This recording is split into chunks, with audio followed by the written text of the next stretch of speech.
देवबंद ने इस्लाम का परचम दुनिया में लहराया है।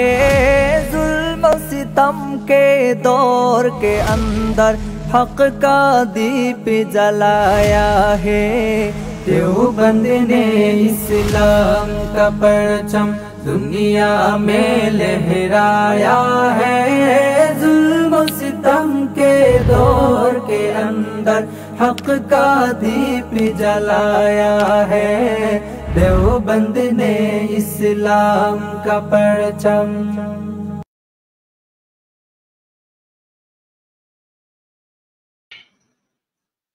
अस्सलामु अलैकुम व रहमतुल्लाहि व बरकातुहू। अल्हम्दुलिल्लाहि वहदहु वस्सलातु वस्सलामु अला मान ला नबिय्या बा'दहु अम्मा बाद। সুপ্রিয় দর্শক শ্রোতা, কাছের ও দূরের দেশ ও প্রবাস যে যেখান থেকে আমাদের আজকের এই লাইভ অনুষ্ঠানটি প্লে করেছেন, আপনাদের সকলকে আমরা ফেস দ্য ট্রুথ সত্যের মুখোমুখি এই প্ল্যাটফর্ম পক্ষ থেকে জানাই আন্তরিক শুভেচ্ছা ও অভিনন্দন। এবং পাশাপাশি যারা আমাদের ইউটিউব চ্যানেল থেকে দেখছেন, আপনাদেরকেও জানাই আন্তরিক শুভেচ্ছা এবং মোবারকবাদ। তো সুপ্রিয় দর্শক শ্রোতা, আমরা আজকে যে বিষয়টি নিয়ে আপনাদের সামনে হাজির হয়েছি, আমরা যে বিষয়টি নিয়ে আজকে আলোচনা করব তা হচ্ছে আহলে হাদিসদের সাথে বহস বিষয়ে দেওবন্দি মুবাহিস আলেমদের প্রতি বিশেষ অনুরোধ।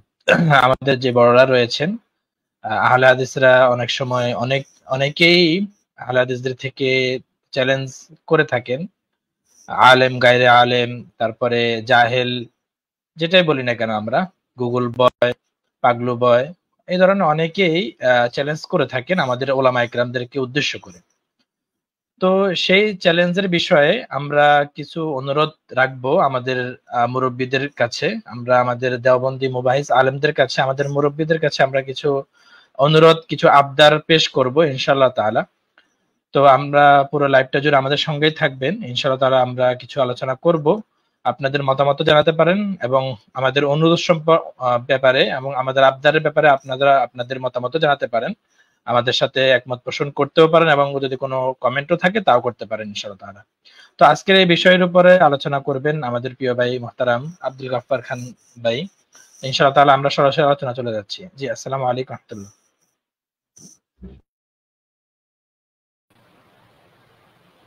ওয়া আলাইকুম আসসালাম ওয়া রাহমাতুল্লাহি ওয়া বারাকাতুহু। জুবাইর ভাই, আমাকে শোনা যাচ্ছে? জি, আলহামদুলিল্লাহ শোনা যাচ্ছে। আলহামদুলিল্লাহ, আলহামদুলিল্লাহি কাফা ওয়া সালামুন আলা ইবাদিহিল্লাযীনা ইসতাফা, আম্মা বা'দ। সম্মানিত উপস্থাপক ভাই মোহাম্মদ জুবাইর আহমেদ বা জুবাইর উদ্দিন এবং ফেস দ্য ট্রুথ সত্যের মুখোমুখি এই প্ল্যাটফর্ম, আলহামদুলিল্লাহ খুব চমৎকার ভাবে আমরা আমাদের কাজগুলো আঞ্জাম দিয়ে যাওয়ার চেষ্টা করছি। সেই ধারাবাহিকতায় বিভিন্ন সময় আলোচকগণ এই প্ল্যাটফর্মে এসে আলোচনা করেন। তো তারই ধারাবাহিকতায় আজকে কিছু কথাবার্তা বলবো আমরা ইনশাআল্লাহ। সম্প্রতি আমরা দেখেছি যে আমাদের বর্তমান সময়ে একটা কথিত দল, যাকে আহলে হাদিস নাম হিসাবে আমরা সবাই চিনি জানি, এই আহলে হাদিস বা সালাফে বা গায়রে মুকাল্লিদ, এদের সাথে ওলামায়ে দেওবন্দের বহস নিয়ে কিছু আলোচনা বা এক প্রকার তুমুল একটা বিষয় ফেসবুকের মধ্যে বর্তমানে ঘুরপাক খাচ্ছে। বিশেষ করে গুগল বয় এবং জনাব আলী হাসান ওসামা সাহেব, এই দুজনের তারাবি সংক্রান্ত যে বহস হয়েছিল, সে বহস বিষয়ে রমাজান শেষ হয়ে গেলেও এখনো পর্যন্ত তারাবির বিষয়ে আলোচনা শেষ হয়নি। আমার মনে হয় এই টপিকটা এই বছরই এমন যে আলোচনার সময় শেষ, কিন্তু এরপরেও বহসের কারণে আলোচনা এখনো তুঙ্গে। আমরা অন্যান্য সময় দেখেছি যে রমাজান মাসের পরে সাধারণত তারাবি বিষয়ে তেমন কোনো আলোচনা আমাদের নজরে পড়েনি, এবং রমাজান মাসের আগেও তারাবি বিষয়ে তেমন কোনো আলোচনা নজরে পড়ে না। এবং রমাজানের খুব কাছাকাছি সময়ে অথবা রমাজানের ভিতরে তারাবি সংক্রান্ত আলোচনা 8 পড়বে না 20 পড়বে, 36 পড়বে না 46 পড়বে, এটা নিয়ে একটা আলোচনা দেখা যায়। আবার কেউ কেউ আছে এমন যে 2 রাকাত পড়লেও হয়, 4 রাকাত পড়লেও হয়, 8 রাকাত পড়লেও হয়, যে যত রাকাত পরে পড়বে মাসনা মাসনা 2 রাকাত করে করে কি করবে, এটা পড়বে, এভাবে যত পড়তে পারে, এরকমও আছে আমরা দেখেছি। জুবের ভাই আমি 1 মিনিট একটু আসি, হ্যাঁ একটু কথা বলেন 1 মিনিট। জি জি ইনশাআল্লাহ। জি, তো সুপ্রিয় দর্শক শ্রোতা, আপনারা শুনতে পাচ্ছিলেন আমাদের প্রিয় ভাই আব্দুল গফফার খান সালাফি সাহেবের বক্তব্য। উনি চালিয়ে যাচ্ছিলেন আমাদের কথা যে তারাবির বিষয়ে, বিশেষ করে আমাদের আলী হাসান ওসামা সাহেবের সাথে যে ভারতীয় একজন ব্রাদারের সাথে গুগল বয় নামে আমরা যাকে চিনি, ওনার সাথে বাহাস হয়েছিলেন, সে ব্যাপারে কিছু কথা বলতেছিলেন এবং আমাদের ওলামায়ে কেরামদের কাছেও কিছু আবদার উনি রাখবেন, অবশ্যই কিছু অনুরোধও রাখবেন ইনশাআল্লাহ। তো ইনশাআল্লাহ তাআলা উনি কোন একটা কাজে ব্যস্ত আছেন এবং আবারও আসবেন আমাদের কাছে, আবারও আসবেন ইনশাআল্লাহ তাআলা। তো আমরা প্রথমেই চলে যাচ্ছি আমাদের, জি উনি এসেছেন। জি জি, যে কথাটা বলতেছিলাম, তো রমাজান মাস শেষ হয়ে গেলেও তারাবি সংক্রান্ত আলোচনা এখনো অনেক তুঙ্গে আছে। সবচাইতে আজীব একটা বিষয় আমার নজরে পড়েছে, সেটা হচ্ছে যে গুগল বয় যাকে আমরা চিনি, এই নামটা আলহামদুলিল্লাহ অলরেডি এখন ভাইরাল। তো এই গুগল বয় তাকে সবাই সবাই এক কথায় আহলে হাদিস বলেন, হানাফি, দেওবন্দি, বেরলভী সবাই তাকে এলমি লাইনে জাহেল মনে করে, একেবারে সবাই। কিন্তু তার চাপার জোর মাশাআল্লাহ খুব ভালো, চাপার অবস্থাও ভালো, চাপা খুব ভালোই মারতে পারে, তো এবং খুব বড় বড় লেকচারও দিতে পারে। এজন্য সে টিকে আছে এবং সে টিকে থাকুক, এটা আমরা কামনা করি। তো এই লোকটা কিছুদিন পর পরই আমরা এমন দেখি হঠাৎ করে অমুককে চ্যালেঞ্জ, তমুককে চ্যালেঞ্জ, এভাবে ওলামায়ে কেরামদেরকে চ্যালেঞ্জ করে করে তাদের মানহানি করার একটা চেষ্টা করে, মানক্ষুণ্ণ করার একটা চেষ্টা করে। কিন্তু আজও পর্যন্ত আমরা দেখলাম না যে আহলে হাদিস ঘরানার কোন শায়েখ তাকে থামাতে চেষ্টা করেছেন, এমনটা আজও পর্যন্ত আমরা দেখিনি। এবং আমার কাছে যে বিষয়টা মনে হয়েছে যে বহসের আগে, আলী হাসান ওসামা সাহেবের সাথে বহসের আগ পর্যন্ত আহলে হাদিস ঘরানার কোন শায়েখদেরকে আমরা মুখ খুলতে পর্যন্ত দেখিনি বহস বিষয়ে। কিন্তু বহসটা যখন শেষ হয়ে গেল, তখন শায়েখ মুজাফফর বিন মুহসিন সহ অনেক শায়েখদেরকে আমরা দেখলাম এই গুগল বয়ের পক্ষ নিয়ে তারা বিভিন্ন কথাবার্তা বলতেছে, মাহফিলে কথাবার্তা বলতেছে, বিভিন্ন ভাবে গুগল বয়কে সমর্থন আর সাপোর্ট দিয়ে যাচ্ছে। মানে অবস্থাটা এমন যে গোটা আহলে হাদিসের দুনিয়ায়, গোটা আহলে হাদিস দুনিয়ায় সবচাইতে তীক্ষ্ণ মেজাজ, সবচাইতে তীক্ষ্ণ ব্রেন, সবচাইতে বিজ্ঞ, সবচাইতে বড় শায়েখ যেন ব্রাদার রাহুল বা গুগল বয়। অবস্থাটা এমন হয়ে গেছে, তাদের লক্ষণে এমনটা বোঝা যায়। তো যাই হোক, আমি একটা জিনিস আমাদের ওলামায়ে কেরাম যারা আছেন, সম্মানিত ওলামায়ে কেরাম, সে যে ঘরানার হোক, দেওবন্দি হোক বা বেরলভী হোক বা অন্য ঘরানার ওলামায়ে কেরাম যারা আছে, আমি মনে করি আলেমের সাথে আলেমের ইলমি বিষয়ে বহস হতে পারে, এতে কোনো সমস্যা নেই। ইলমি আলোচনা, ইলমি পর্যালোচনা হতে পারে, এর দ্বারা জাতি কিছু খোরাক পাবে। কিন্তু যদি কোনো জাহেলের সাথে বা কোনো জেনারেল পড়ুয়ার সাথে কোরআন হাদিস বিষয়ে বহস হয়, হ্যাঁ, তাহলে বিষয়টা এমন হয়ে গেল যে নাপিতের সাথে কোনো ইঞ্জিনিয়ারের বহস, নাপিতের সাথে কোনো ইঞ্জিনিয়ারের বহস, অথবা কোনো ক্যাম্পাসারের সাথে কোনো MBBS ডাক্তারের বহস, বিষয়টা এমন হয়ে গেল। তো যাই হোক, আলী হাসান ওসামা ভাই তিনি যে বহস করেছেন, ওনার দৃষ্টিকোণ থেকে সেটা ঠিক আছে। উনি যে দৃষ্টিকোণ থেকে বা যে হাইসিয়তে উনি বহসে রাজি হয়েছিলেন, ওনার অবস্থান থেকে সেটা ঠিক আছে। কিন্তু তবুও আমরা মনে করি যে বহস করার আগে অন্তত পক্ষে যার সাথে বহস হচ্ছে তার কোয়ালিটি সম্পর্কে ভালোভাবে তদন্ত করা উচিত। আমি সবচেয়ে মোটা দাগে একটা কথা বুঝি, সেটা হলো ব্রাদার বা এই গুগল বয় তার সাথে যে কেউ বহস করুক, আলেম হোক গাইরে আলেম হোক, যে কেউ বহস করুক, এতে আমাদের কোনো আপত্তি নেই। কিন্তু যার সাথে বহস হচ্ছে বা যার সাথে আমি বহস করছি তার অবস্থা বুঝে বহস করা উচিত। যেমন কোনো আলেমের সাথে যদি কোনো আলেমের বহস হয় তাহলে সেক্ষেত্রে শাস্ত্রীয় আলোচনা হবে, উসুল ভিত্তিক আলোচনা হবে, তাই না? উসুলের বাহিরে বা শাস্ত্রের বাহিরে কোনো আলোচনা সেখানে প্রয়োজনীয়তা নাই, যেহেতু আলেমে আলেমে বহস। কিন্তু যখন গুগল বয়ের মতো কোনো ব্যক্তির সাথে বহস হবে তখন সেখানে শাস্ত্রীয় আলোচনা যথেষ্ট না, সেখানে উসুলি আলোচনা যথেষ্ট না। কারণ শাস্ত্রীয় আলোচনা, উসুলি আলোচনা এই গুগল বইয়ের মতো যারা আছে এরা বুঝবে না এবং বুঝার ক্ষমতাও রাখে না, এবং না বুঝাটাই স্বাভাবিক। তো এই জন্য এদের সাথে বহস করতে হলে এদের কোয়ালিটি বুঝে এদের সাথে বহস করতে হবে। আমি এই গুগল বইয়ের যত আলোচনা আছে আমি কম বেশি ওনার কিছু আলোচনা আমি শুনেছি, তো ওনার আলোচনাগুলো জাস্টিফাই করে আমার কাছে যেটা মনে হয়েছে যে উনি সাধারণত বহসের মধ্যে কয়েকটা কৌশল অবলম্বন করে। নাম্বার 1, একেবারে সবচেয়ে বড় হাতিয়ার তার যেটা, সেটা হচ্ছে ব্যক্তি আক্রমণ। অর্থাৎ যার সাথে কথা বলছে তাকে ব্যক্তিগতভাবে আক্রমণ করা। তাকে যদি ব্যক্তিগতভাবে আক্রমণ করা হয় তাহলে ফলাফলটা কি দাঁড়ায়, যে যিনি বহস করতে বসছেন ওনার মনোবল ভেঙে যাবে। তো ওনার মনোবল যদি ভেঙে দেওয়া যায় তাহলে সে সফল। এই জন্য তার প্রথম এবং প্রধান টার্গেট থাকে যে যার সাথে সে বহসে বসছে তাকে ব্যক্তিগতভাবে আক্রমণ করে তাকে নাজেহাল করে দেওয়া, তার মন ভেঙে দেওয়া, তাকে মনোবল হারিয়ে যায়, সেই চেষ্টা সে চালিয়ে যায় সকল ক্ষেত্রে, সকল ডিবেটে, সকল বহসে। এটা আমার কাছে মনে হয়েছে।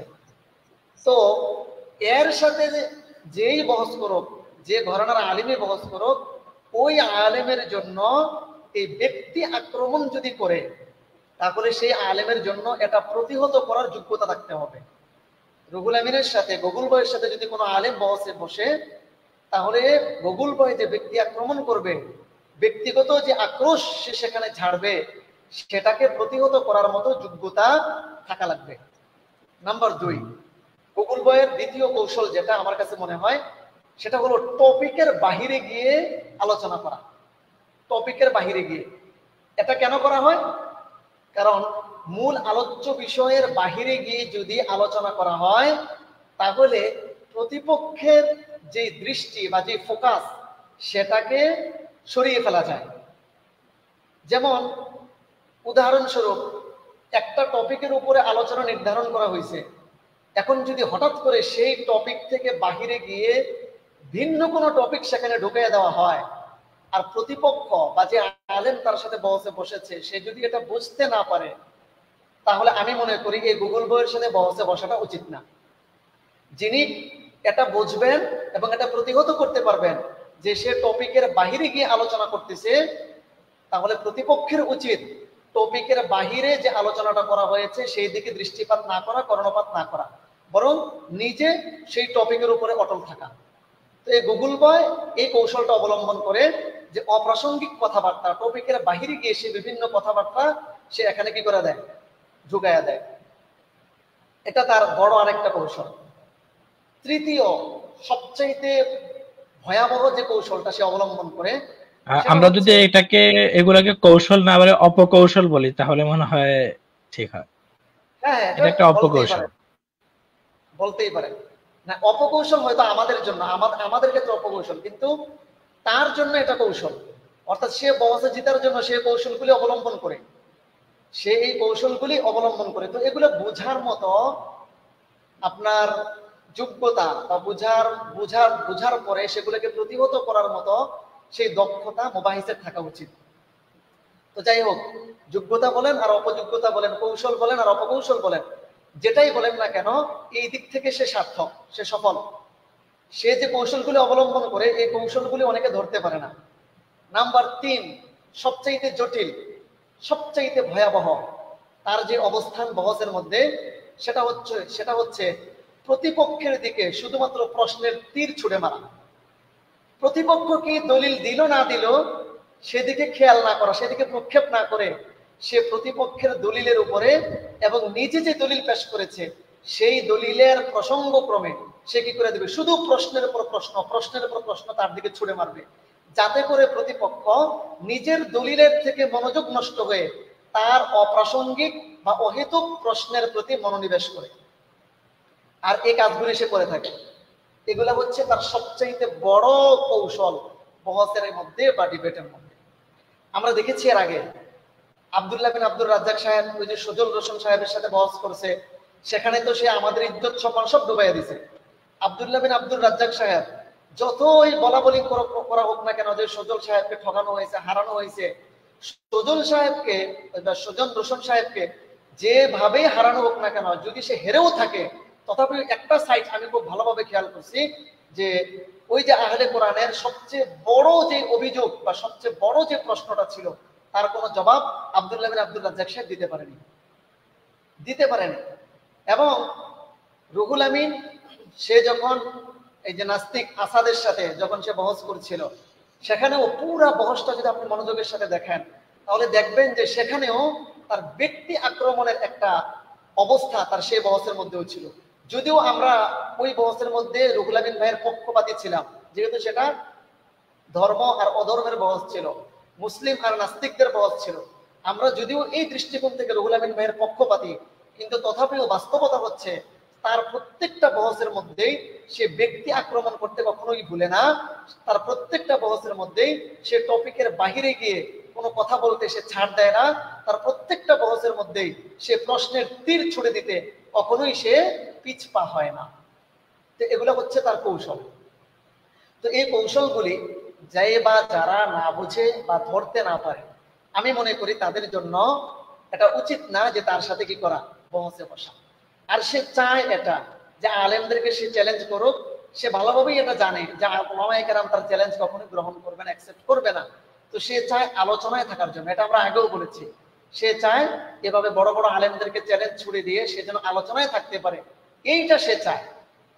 কিন্তু ওসামা সাহেব বা আলী হাসান ওসামা সাহেব তার চ্যালেঞ্জ গ্রহণ করছে, এতে আমি মোটেও আশ্চর্য না, আমি মনে করি এটা ভালোই হয়েছে। আলী হাসান ওসামা সাহেবের যে দৃষ্টিকোণ বা যে দৃষ্টিভঙ্গি আর ক্ষেত্রে তিনি বহসের চ্যালেঞ্জ দিয়েছেন বা চ্যালেঞ্জ গ্রহণ করেছেন, তার দৃষ্টিকোণ থেকে সেটা ঠিক আছে, আলহামদুলিল্লাহ। কিন্তু আলী হাসান ওসামা সাহেব রুহুল আমিন ভাইয়ের এই যে কৌশলগুলি আছে বা অপকৌশলগুলি আছে, এই অপকৌশলগুলি ধরার ক্ষেত্রে আমার মনে হয় তিনি কিছুটা পিছিয়ে আছেন। আর সবচেয়ে বড় কথা হলো এই যে গুগল বয়ের যে মুরিদানরা আছে, এরা যে গুগল বয় জিতছে এভাবে যে তসবিহ জপতেছে, অথচ তারা জানেই না যে আলী হাসান ওসামা সাহেব গুগল বয়ের সবগুলি প্রশ্নের প্রায় সবগুলি প্রশ্নের জবাব এবং উসুলি আলোচনা করছে। তো মূর্খ তো মূর্খই, সে উসুলি আলোচনা বুঝে না, শাস্ত্রীয় আলোচনা বুঝে না, সে মনে করে কতগুলো প্রশ্ন ছুড়ে দিতে পারলেই তো বাস হয়ে গেল। আর তখন আমি বলতে পারবো যে আমি এতগুলো প্রশ্ন করেছিলাম, আমার এই প্রশ্নের জবাবটা দেওয়া হয় নাই, ওই প্রশ্নের জবাব দেওয়ার হিম্মত হয় নাই, সেই প্রশ্নের জবাব দেওয়ার হিম্মত হয় নাই, এগুলো সে বলতে পারবে। এই কারণে সে প্রতিপক্ষের দিকে শুধুমাত্র প্রশ্নের তীর ছুড়ে দেয়। তো যাই হোক, আলহামদুলিল্লাহ আলী হাসান ওসামা সাহেবের প্রতি আমরা যথেষ্ট সন্তুষ্ট যে আলী হাসান ওসামা সাহেব বারাকাল্লাহু ফি হায়াতিহি, আল্লাহ তাআলা তার ইলমের মধ্যে এবং তার হায়াতের মধ্যে আল্লাহ তাআলা দারাজ দান করুন এবং তাকে আরো পাণ্ডিত্য অর্জন করার তৌফিক আল্লাহ তাআলা দান করুন। গুগল বইকে যেভাবে শাস্ত্রীয় আলোচনায় নাকানি চুবানি খাওয়াইছে, আহলে হাদিস ঘরানার এই গুগল বইয়ের যদি ন্যূনতম লজ্জাবোধ থাকে এবং তার শায়েখদের যদি ন্যূনতম লজ্জাবোধ থাকে, যদি শাস্ত্রীয় আলোচনা বা উসুলি আলোচনা বোঝার মতো সামান্যতম জ্ঞান থাকে, তাহলে আগামীতে কখনোই কোনো আলেমের সাথে, অন্তত আলী হাসান ওসামার সাথে বহসে বসার মতো হিম্মত তারা কখনোই দেখাবে না ইনশাআল্লাহ, যদি ন্যূনতম লজ্জাবোধ থাকে। তো যাই হোক, আলী হাসান ওসামা সাহেব এই দিক থেকে সফল আলহামদুলিল্লাহ, যে তিনি শাস্ত্রীয় আলোচনা আলেম হিসাবে এটা তার জন্য উচিত ছিল যে শাস্ত্রীয় আলোচনা করবেন এবং উসুল ভিত্তিক আলোচনা করবেন। আলহামদুলিল্লাহ এই দিক থেকে আলী হাসান ওসামা সাহেব সফল। কিন্তু ওই যে মূর্খ, সে তো উসুলি আলোচনা বুঝবে না, শাস্ত্রীয় আলোচনা বুঝবে না, এখন জবাব দেওয়ার পরেও বলতেছে জবাব পায় নাই, এখন দলিল দেওয়ার পরেও বলতেছে যে দলিল পায় নাই। তো এখানে আর কি করা আছে? এখানে তো আর কোনো কিছু করার নেই। ওই যে নুরুল ইসলাম পুরী সাহেব, আলহামদুলিল্লাহ, উনি একটা ওয়াজের মধ্যে একটা উদাহরণ দিয়েছিলেন যে হার কাকে বলে সেটা বুঝে না, হার কাকে বলে সেটা জানে না, তাকে হারাবে কে, তাকে কে হারাবে? তো তিনি একটা উদাহরণ দিতে গিয়ে বলছিলেন যে দুইজনে কুস্তি লাগছে, দুইজনে কুস্তি লেগা, যে নিচে পড়ে সেই তো হাইরা যায়, সেই তো ঠইগা যায়। এখন যে নিচে পড়ছে সে হার কাকে বলে সেটা সে বোঝে না, হার কাকে বলে সেটা সে জানে না। এই কারণে সে বলতেছে কি যে আমি, আমারে তুমি নিচে ফেলাইলে কি হয়েছে, আমি নিচে থাইকা আকাশ দেখতেছি, তুমি আমার উপরে থাকলে কি হয়েছে, তোমার দৃষ্টি তো জমিনের দিকে। তো জমিন দেখলে কেউ জিতে না, বরং আকাশ দেখলে জিতে। আমি যেহেতু আকাশ দেখছি এই জন্য আমি জিতে গেছি। এইটা হলো ব্রাদার রাহুল বা উর্ফে গুগল বয়ের জয়ের অবস্থা। সে এইভাবেই জিতছে এবং তার মুরিদরা তাকে এইভাবেই। এখন এখানে মানে ওনারা এরকম বলতেছে যে ওনারা যে আলী হাসান ওসামা সাহেব উসুল দিয়ে আলোচনা করলে কি হচ্ছে, উসুল দিয়ে জিতলে কি হচ্ছে, আমি তো যুক্তি দিয়ে জিতছি। আচ্ছা যাই হোক, বলো এগুলো বলাতে কোনো, তার শায়েখরা যাদের লেখাপড়া আছে, আহলে হাদিস শায়েখদের মধ্যে সবাই তো আর তার মতো জাহেল না, সবাই তো আর মূর্খ না। কিছু আলেম আছে আলহামদুলিল্লাহ যথেষ্ট পরিমাণে দক্ষতা সম্পন্ন এবং বিজ্ঞ। আহলে হাদিস গণনার মধ্যে কিছু আলেম আলহামদুলিল্লাহ আছে। আপনি দেখেন যে যে সমস্ত আলেমরা দক্ষ যোগ্যতা সম্পন্ন, এর মধ্যে একজন আমি মনে করি আব্দুল্লাহ বিন আব্দুর রাজ্জাক সাহেব। আপনার নজরে পড়ছে যে এই বহস নিয়ে আব্দুল্লাহ বিন আব্দুর রাজ্জাক কোনো কিছু বলছে? বলে নাই। তার কারণ কি? তার একটা উল্লেখযোগ্য কারণ হলো তার ভিতরে জ্ঞান থাকার কারণে সেটা বুঝছে যে আলী হাসান ওসামা রুহুল আমিনকে যেভাবে নাকানি চুবানি খাওয়াইছে, সেখানে কথা বলা মানেই নিজেকে নিজে বেইজ্জতি করা।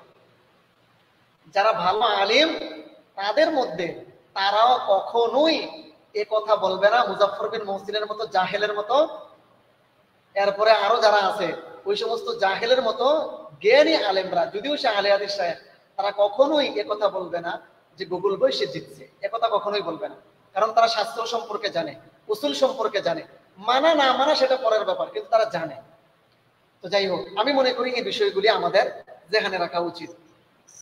তো যাই হোক, আরেকটা বিষয় আমি আমাদের যত সম্মানিত ওলামায়ে কেরাম আছেন, বিশেষ করে যদিও আমি আলোচনা প্রথম দিকে দেওবন্দি বেরলভী সকল ঘরানার আলেমদেরকেই আমি সেখানে সম্পৃক্ত করেছি, তবে এখনকার আমার কথাটা বিশেষ করে দেওবন্দি মুবাহিস যত আলেম আছেন, আমার অনুরোধ থাকবে সকল দেওবন্দি মুবাহিস আলেমদের প্রতি বিশেষ অনুরোধ থাকবে, আহলে হাদিসদের সাথে বহস বিষয়ে যখনই আহলে হাদিসদের পক্ষ থেকে আপনাদেরকে কোনো ধরনের চ্যালেঞ্জ দেওয়া হয়, আহলে হাদিসদের পক্ষ থেকে দেওবন্দি আলেমদেরকে যখনই কোনো বিষয়ে কোনো চ্যালেঞ্জ দেওয়া হয়, চাই সেটা গুগল বয়ের পক্ষ থেকে হোক, চাই সেটা পাগলু বয়ের পক্ষ থেকে হোক, আরো যত বয় আছে সিস্টার মিস্টার যা আছে, এদের পক্ষ থেকে যত ধরনের বহসের চ্যালেঞ্জ দেওয়া হোক হয়, এবং শায়েখদের যারা মূর্খ শায়েখ, জাহেল শায়েখ, এমন ব্যক্তিরা যখন আপনাদেরকে কোনো ধরনের চ্যালেঞ্জ ছুড়ে, তখন আল্লাহর ওয়াস্তে আপনারা সেদিকে কখনোই কর্ণপাত করবেন না। আপনারা যারা দেওবন্দি মুবাহিস আলেম আছেন, বিশেষ করে শেখ মুফতি শফিক আসিমি সাহেব, মুফতি আরিফ বিন হাবিব সাহেব, মুফতি রাজাউল করিম আবরার সাহেব, শেখ তাহমিদুল মাওলা সাহেব, আবু হাসান রাইয়ান সাহেব সহ আরো যত মুবাহিস আলেম আছেন যোগ্যতা সম্পন্ন, আপনাদের প্রতি যখনই কোনো বহসের চ্যালেঞ্জ দেওয়া হয়, যদি দেখেন যে সে জাহেল গুগল বয়ের মতো, পাগলু বয়ের মতো, অথবা আলেম কিন্তু এক আলেম হওয়ার পরেও সে মূর্খ, শাস্ত্রীয় কোনো জ্ঞান নাই, উসুলি কোনো জ্ঞান নাই, এমন কেউ যদি আপনাদেরকে কোনো ধরনের চ্যালেঞ্জ ছড়ে, আল্লাহর ওয়াস্তে সেদিকে আপনারা কর্ণপাত করবেন না। কারণ আপনাদের দায়িত্ব, আরো বহু বড় বড় দায়িত্ব আছে আপনাদের এই জাতির জন্য। এই জাতি আপনাদের কাছ থেকে আরো অনেক বেশি কিছু আশা করে। এই সমস্ত জাহেলদের কাছে আপনারা বহসের চ্যালেঞ্জ গ্রহণ করে তাদের সাথে আপনারা যে সময়টা নষ্ট করবেন, এই সময়টা আপনারা জাতির কল্যাণে অন্য কোনো খেদমত করতে পারেন, অন্য কোনো কাজ করতে পারেন, এর দ্বারা জাতির অনেক ফায়দা হবে, অনেক উপকৃত হবে জাতি। কিন্তু যদি তাদের মধ্যে বিজ্ঞ কোনো আলেম আপনাদেরকে চ্যালেঞ্জ করে, তাহলে কখনোই ছাড়বেন না। জাহেলরা চ্যালেঞ্জ করলে কখনোই তাদের দিকে কর্ণপাত করবেন না। আর বিজ্ঞ কেউ যদি আপনাদেরকে চ্যালেঞ্জ করে, কখনো তাদেরকে পিছলে যাইতে সুযোগ দিবেন না, হচকায়ে যাইতে সুযোগ দিবেন না। যেইভাবে হোক ঘাড় ধইরা হইলেও এদেরকে বহসের মধ্যে বসাবেন আপনারা। এর দ্বারা জাতি বুঝবে যে কাদের ভিতরে কি পরিমাণ যোগ্যতা আছে, কার মধ্যে কি পরিমাণ দক্ষতা আছে, কারা কি পরিমাণ ইলমের অধিকারী। কিন্তু জাহেলের সাথে যদি বহস করা হয়, বা আপনারা যদি জাহেলের সাথে বহসে বসেন, তাহলে এর দ্বারা ওই যে একটা কথা আছে না, ইমাম শাফি রহমতুল্লাহ আলাইহি তিনি বলছিলেন যে আমি বহু আলেমকে সারমর্মটা এমন যে বহু আলেমকে আমি বহসের মধ্যে কি করছি, পরাজয় বরণ করাইছি, বহু আলেমের সাথে আমি জয়লাভ করছি, কিন্তু কোনো জাহেলের সাথে আমি কখনো জিততে পারিনি। তো জাহেলের সাথে কোনো আলেম কখনো জিততে পারে না, এটা বাস্তব। কেন? কারণ জাহেল কোনটা হার আর কোনটা জিত এই জ্ঞানটুকু তার নাই। আপনি শাস্ত্রীয় আলোচনা করবেন, উসুলি আলোচনা করবেন, জাহেল এটা বুঝবেই না, এই কারণে সে মনে করবে সে জিতছে। যেমনটা হয়েছে গুগল বইয়ের ক্ষেত্রে, শায়েখ আলী হাসান ওসামা সাহেবের ক্ষেত্রে। তো যাই হোক, এই জন্য আল্লাহর ওয়াস্তে যদি কোনো জাহেল আপনাদেরকে বহসের চ্যালেঞ্জ দেয়, সেদিকে আপনারা মোটেও ভ্রুক্ষেপ করবেন না, সেদিকে মোটেও তাকাবেন না। কিন্তু আহলে হাদিস ঘরানার বা অন্য কোনো ঘরানার কোনো বিজ্ঞ আলেমরা যদি আপনাদেরকে চ্যালেঞ্জ করে, তাহলে আপনারা সেই চ্যালেঞ্জ অবশ্যই গ্রহণ করবেন এবং তাদের সাথে বহসে আপনারা বসবেন, যাতে এর মাধ্যমে কিছু শিখবেন। দ্বিতীয় আরেকটা কথা হচ্ছে, দেওবন্দি মুবাহিস সকল আলেমদের প্রতি, মুবাহিস আলেমদের প্রতি বিশেষ করে আমার অনুরোধ থাকবে, দ্বিতীয় আরেকটা অনুরোধ, সেটা হচ্ছে কোন জাহেল যখন আপনাদেরকে চ্যালেঞ্জ করবে, তখন আপনারা আমাদেরকে সামনে আগায় দেন। আমরা তাদের সাথে ইনশাআল্লাহ বহস করব, তাদের সাথে আমরা ইলমি লড়াই করব, কোনো অসুবিধা নেই। কারণ জাহেলের সাথে আপনাদের মতো আলেমরা বহস করার শোভা পায় না। জেনারেলের সাথে জেনারেলের শোভা পায়। গুগল বই সে জেনারেল, আমরাও জেনারেল। আমরা বাংলা অঙ্ক ইংরেজি আলহামদুলিল্লাহ পড়ছি, বেফাকুল মাদারিসিল আরাবিয়ার যে বাংলা অঙ্ক ইংরেজি গুলো আছে আমরা এগুলো পড়ছি। সুতরাং এই দৃষ্টিকোণ থেকে আমরা বলতেই পারি যে আমরাও জেনারেল পড়ুয়া, যেহেতু আমরা আদর্শ বাংলা বেফাকুল মাদারিসিল আরাবিয়ার যে বাংলা আছে, বাংলা বই আছে, ইংলিশ বই আছে, তারপর গণিত আছে, এগুলো আমরা আলহামদুলিল্লাহ পড়ছি। সুতরাং জেনারেলের সাথে জেনারেলের বহস হইতে পারে। তো যদি কোনো জাহেল আপনাদের সামনে চ্যালেঞ্জ ছুড়ে দেয়, তাহলে আপনারা সেদিকে অগ্রগামী না হয়ে আপনারা আমাদেরকে কি করেন, সামনে তাদের সাথে বহসে বসান, আপনারা কি করে দেন, ব্যবস্থা করে দেন, সুযোগ করে দেন। যেমন ভাবে তারা করে, যেমন শায়েখরা কিন্তু কখনোই চ্যালেঞ্জ অ্যাকসেপ্ট করে না। তারা কি করে, ওই গুগল বইয়ের দিকে তাকায় থাকে, সে যদি একটু হই হুল্লোড় করতে পারে, তাহলে শায়েখরা বহসে বসার থেকে বেঁচে যায়। শায়েখরা এটা একটা কৌশল অবলম্বন করছে, কারণ তারা জানে ভালো করে যে শাস্ত্রীয় আলোচনায় ওলামায়ে দেওবন্দের সাথে বিশেষ করে তারা কখনোই টিকতে পারবে না। এই জন্য বহস থেকে পলায়ন করার জন্য শায়েখরা কি করে, ব্রাদারকে সামনে উপস্থিত করে, অথবা তারা চায় যে এই গুগল বইয়ে যেন কোনো কিছু বলে, কোনো বই হুল্লোড় করে, তারপরে যেন বহসে বসতে না হয় শায়েখদেরকে, বরং গুগল বইয়ের মাধ্যমে যেন বহস কি হয়ে যায়, মিটমাট হয়ে যায়, বা শেষ, খেল খতম হয়ে যায়। এজন্য আপনাদের প্রতি উদাত্ত অনুরোধ থাকবে, বিশেষ অনুরোধ থাকবে, কোন জাহেল যখন বহসের জন্য আপনাদেরকে চ্যালেঞ্জ করবে, তখন আমাদের মধ্য থেকে যারা জেনারেল আছে, চাই সেটা ক্লাস 5 পাস হোক, চাই সেটা ক্লাস 3 পাস হোক, চাই সেটা 2 পাস হোক, চাই সেটা মক্তবের ছাত্র হোক, এদেরকে আপনারা কি করেন, এদের সাথে বহস করার জন্য তাদেরকে বলেন। হ্যাঁ, যদি আপনারা একেবারেই চুপ থাকেন, তাহলে এদের মুরিদরা, এই গুগল বইয়ের মুরিদ যারা আছে, শায়েখদের মুরিদ যারা আছে, এরা মনে করবে যে আপনারা ভয় পেয়েছেন। যদিও আমরা জানি যে আপনারা জাহেলদের সাথে বহস করে সময় নষ্ট করতে চান না, কিন্তু ওরা তো এটা বোঝে না। ওরা বোঝে কি, যে আপনারা ভয় পেয়েছেন। এই জন্য আপনারা একেবারেই চুপ থাকবেন না, বরং জাহেলরা যখন আপনাদেরকে বহসের চ্যালেঞ্জ করবে, তখন আমাদের মধ্যে যারা জেনারেল আছে, আমাদের মধ্যে যারা মক্তবের ছাত্র আছে, আমাদের মধ্যে যারা class 5 pass, 6 pass, SSC pass আছে, এদেরকে আপনারা সামনে কি করবেন, উপস্থিত করবেন এবং তাদেরকে বলবেন যে তোমাদের সাথে বহস করবে আমাদের অমুক, আমাদের তমুক, বাস হয়ে গেল। আর যখন বড় টপ লেভেলের কোনো শিক্ষিত, কোনো আলিম, প্রকৃতপক্ষে কোনো আলিম যখন আপনাদেরকে চ্যালেঞ্জ করবে, তাদের সাথে সরাসরি আপনারা কি করবেন, বহস অংশগ্রহণ করবেন, সেটা অনলাইনে হোক বা অফলাইনে হোক। এই অনুরোধটা আপনাদের প্রতি আমি করলাম আজকের এই লাইভ থেকে। তো দুটো অনুরোধ করলাম। একটা অনুরোধ হচ্ছে যে জাহেলদের সাথে আপনারা কখনোই বসবেন না, এবং আলেম যদি আপনাদেরকে চ্যালেঞ্জ করে, তাকে কখনোই ছাড় দিবেন না। আর জাহেল যদি চ্যালেঞ্জ করে, তাহলে একেবারেই চুপ থাকবেন না, বরং জাহেলদের জন্য আমাদের ঘরানার মধ্যে যারা কম পড়ুয়া আছে, মক্তবের পড়ুয়া আছে, নুরানি মাদ্রাসায় পড়ুয়া আছে, এদেরকে আপনারা সামনে উপস্থিত করবেন আর তাদেরকে বলবেন যে আমাদের এই সমস্ত নুরানি ছাত্রদের সাথে তোমরা বহস করো, আমাদের মক্তবের ছাত্রদের সাথে তোমরা বহস করো। বাস, এদের সাথে যদি বহসে জিততে পারো, তাহলে দেখা যাবে আমরা তোমাদের সাথে বসবো নাকি বসবো না। বাস, তাহলেই দেখবেন তারা কখনোই আমাদের মক্তবের ছাত্রদের সাথে বহসে জয়লাভ করতে পারবে না, আমাদের সাথেও কখনো বহসে জয়লাভ করতে পারবে না ইনশাআল্লাহ। আমি আগেও, জুবাইর ভাই আপনি জানেন, আগেও বলেছিলাম যে বহস বিষয়ে আমার কোনো ইন্টারেস্ট নেই।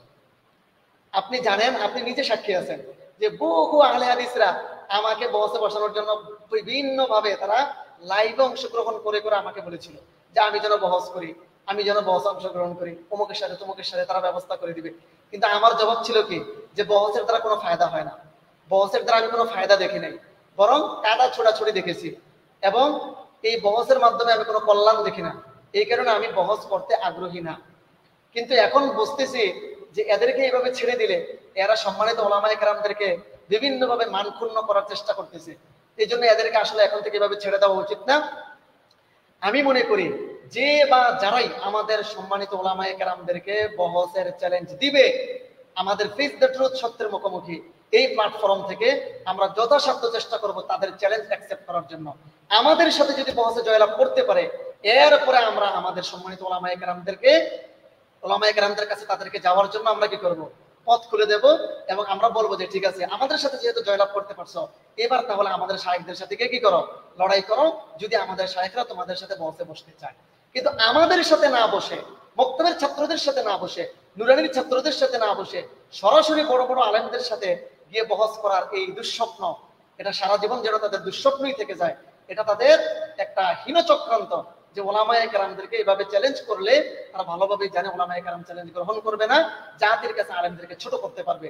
এই কথা বলে যে দেখছো আমরা চ্যালেঞ্জ করছি, কিন্তু তারা আমাদের চ্যালেঞ্জ গ্রহণ করে না, ভয় পাইছে, গর্তে পলায় গেছে, এইভাবে বইলা বইলা তারা কি করে আলেমদের মানক্ষুণ্ণ করার চেষ্টা করতে থাকে। তো আশা করছি আজকের এই যে টোটাল আলোচনা থেকে আমরা এই বিষয়টা খুব স্পষ্টভাবে বুঝতে পারছি যে রুহুল আমিন সহ গুগল বয়ের সাথে এবং ওই ধরনের ঘটনার ব্যক্তিদের সাথে বহস করতে হলে কিছু বিষয় জেহানে রাখতে হবে। আর আমাদের সম্মানিত ওলামায়ে কেরাম যারা আছেন দেওবন্দি, বিশেষ করে মোবাহিস আলেমদের প্রতি দুটো অনুরোধ করেছি, আশা করি আপনারা এই দুটো অনুরোধ আমলে নিবেন এবং বিবেচনা করে দেখবেন যে আমাদের এই অনুরোধগুলি আপনারা রাখতে পারেন কিনা বা রাখার মতো কিনা। যদি মনে করেন যে হ্যাঁ এই অনুরোধগুলি রাখার মতো, তাহলে আমাদের ফেস দ্য ট্রুথ সত্যের মুখোমুখি এই প্ল্যাটফর্ম থেকে উদাত্ত আহ্বান থাকবে, উদাত্ত অনুরোধ থাকবে যে আপনারা এই ব্যবস্থাগুলি আপনারা গ্রহণ করেন। ইনশাআল্লাহ আশা করছি এদের যেই ফটর করা, এদের যেই ফটফরানি, এদের যে দৌড়ঝাঁপ, আশা করছি এগুলো অচিরেই বন্ধ হয়ে যাবে ইনশাআল্লাহ, অচিরেই ইনশাআল্লাহ বন্ধ হয়ে যাবে। তো যাই হোক, আল্লাহ তাআলা আমাদের সবাইকে আমল করার তৌফিক দান করুন। আর কিছু বলবেন জুবাইর ভাই? জি, জাযাকুমুল্লাহ, চমৎকার আলোচনা করেছেন এবং বিশেষ কিছু অনুরোধ বা কিছু আবদার রেখেছেন, আলহামদুলিল্লাহ। আমি একটা বিষয় জানতে চাইবো, তা হচ্ছে যে আপনি কিছুদিন আগে আমাদের যে পাগলু ভাই নামে একজন পরিচিত ব্যক্তি, ওনার সাথে কিছু একটা বহসের আলোচনা চলছিল, আসলে সেটা এখন কি পর্যায়ে বা ওই বহসটা কি ছিল, সবার উদ্দেশ্যে যদি কিছু কথা বলতেন এই বিষয়ে। হ্যাঁ হ্যাঁ হ্যাঁ, বলা যায়। আসলে বিষয়টা হচ্ছে পাগলু ভাইয়ের সাথে আমি বহস করব এমন কোনো কথা ওই সময় পর্যন্ত হয় নাই, যে সময় পর্যন্ত সে চ্যালেঞ্জ অ্যাকসেপ্ট করছে। চ্যালেঞ্জ অ্যাকসেপ্ট করার আগ পর্যন্ত আমি আমার পোস্টে বহস করব এমন কোনো কথা বলিনি। আমি শুধু চ্যালেঞ্জ করছি, চ্যালেঞ্জের জবাব সে পোস্টের মাধ্যমে লিখেও দিতে পারতো, বা যে কোনো আহলে হাদিস ভাই পোস্টের মাধ্যমে লিখে কি করতে পারতো, দিতে পারতো। কিন্তু সে এটাকে বহসের পর্যায়ে নিয়ে গেছে। তো ঠিক আছে, বহসের পর্যায়ে নিয়ে গেছে, বহস হোক, এত আমার কোনো আপত্তি নেই। আমি চ্যালেঞ্জ করছি, আমি চ্যালেঞ্জের জবাব পাইলেই হলো, সেটা পোস্টের মাধ্যমে হোক আর বহসের মাধ্যমে হোক, কোনো অসুবিধা নেই। কিন্তু বেচারা করলো কি, আমার সাথে ইনবক্সে কথা বললো। তো ঠিক আছে, ইনবক্সে কথা বললো, আমি তাকে ইনবক্সে বললাম যে বহসের আগে যত কথা হবে, যত শর্ত সারায়াত হবে, সবকিছু পোস্টের মাধ্যমে লিখে এগুলো জাতিকে জানাতে হবে। কিন্তু সে কি করলো, এগুলো লিখে জাতিকে জানাইলো না, সে লাইভে এসে কি করে দিল, সবকিছু বলে দিল। তাহলে এখানেই তো সে চুগলখুরি করলো, সরি মুনাফিকি করলো। সে আমার সাথে ইনবক্সে বললো এক কথা, কিন্তু সে বাস্তবে এসে করলো আরেকটা। তাহলে এটাকে আপনি কি বলবেন, এটা কি নেফাকি না? তো তার সাথে এখনো পর্যন্ত সেই চ্যালেঞ্জ আমার বলবৎ আছে, এখনো পর্যন্ত। যদি পাগলু বয় এখনো যদি সে আমার সাথে বহসে বসতে চায়, তাহলে আমি এখনো আগের জায়গায় আছি।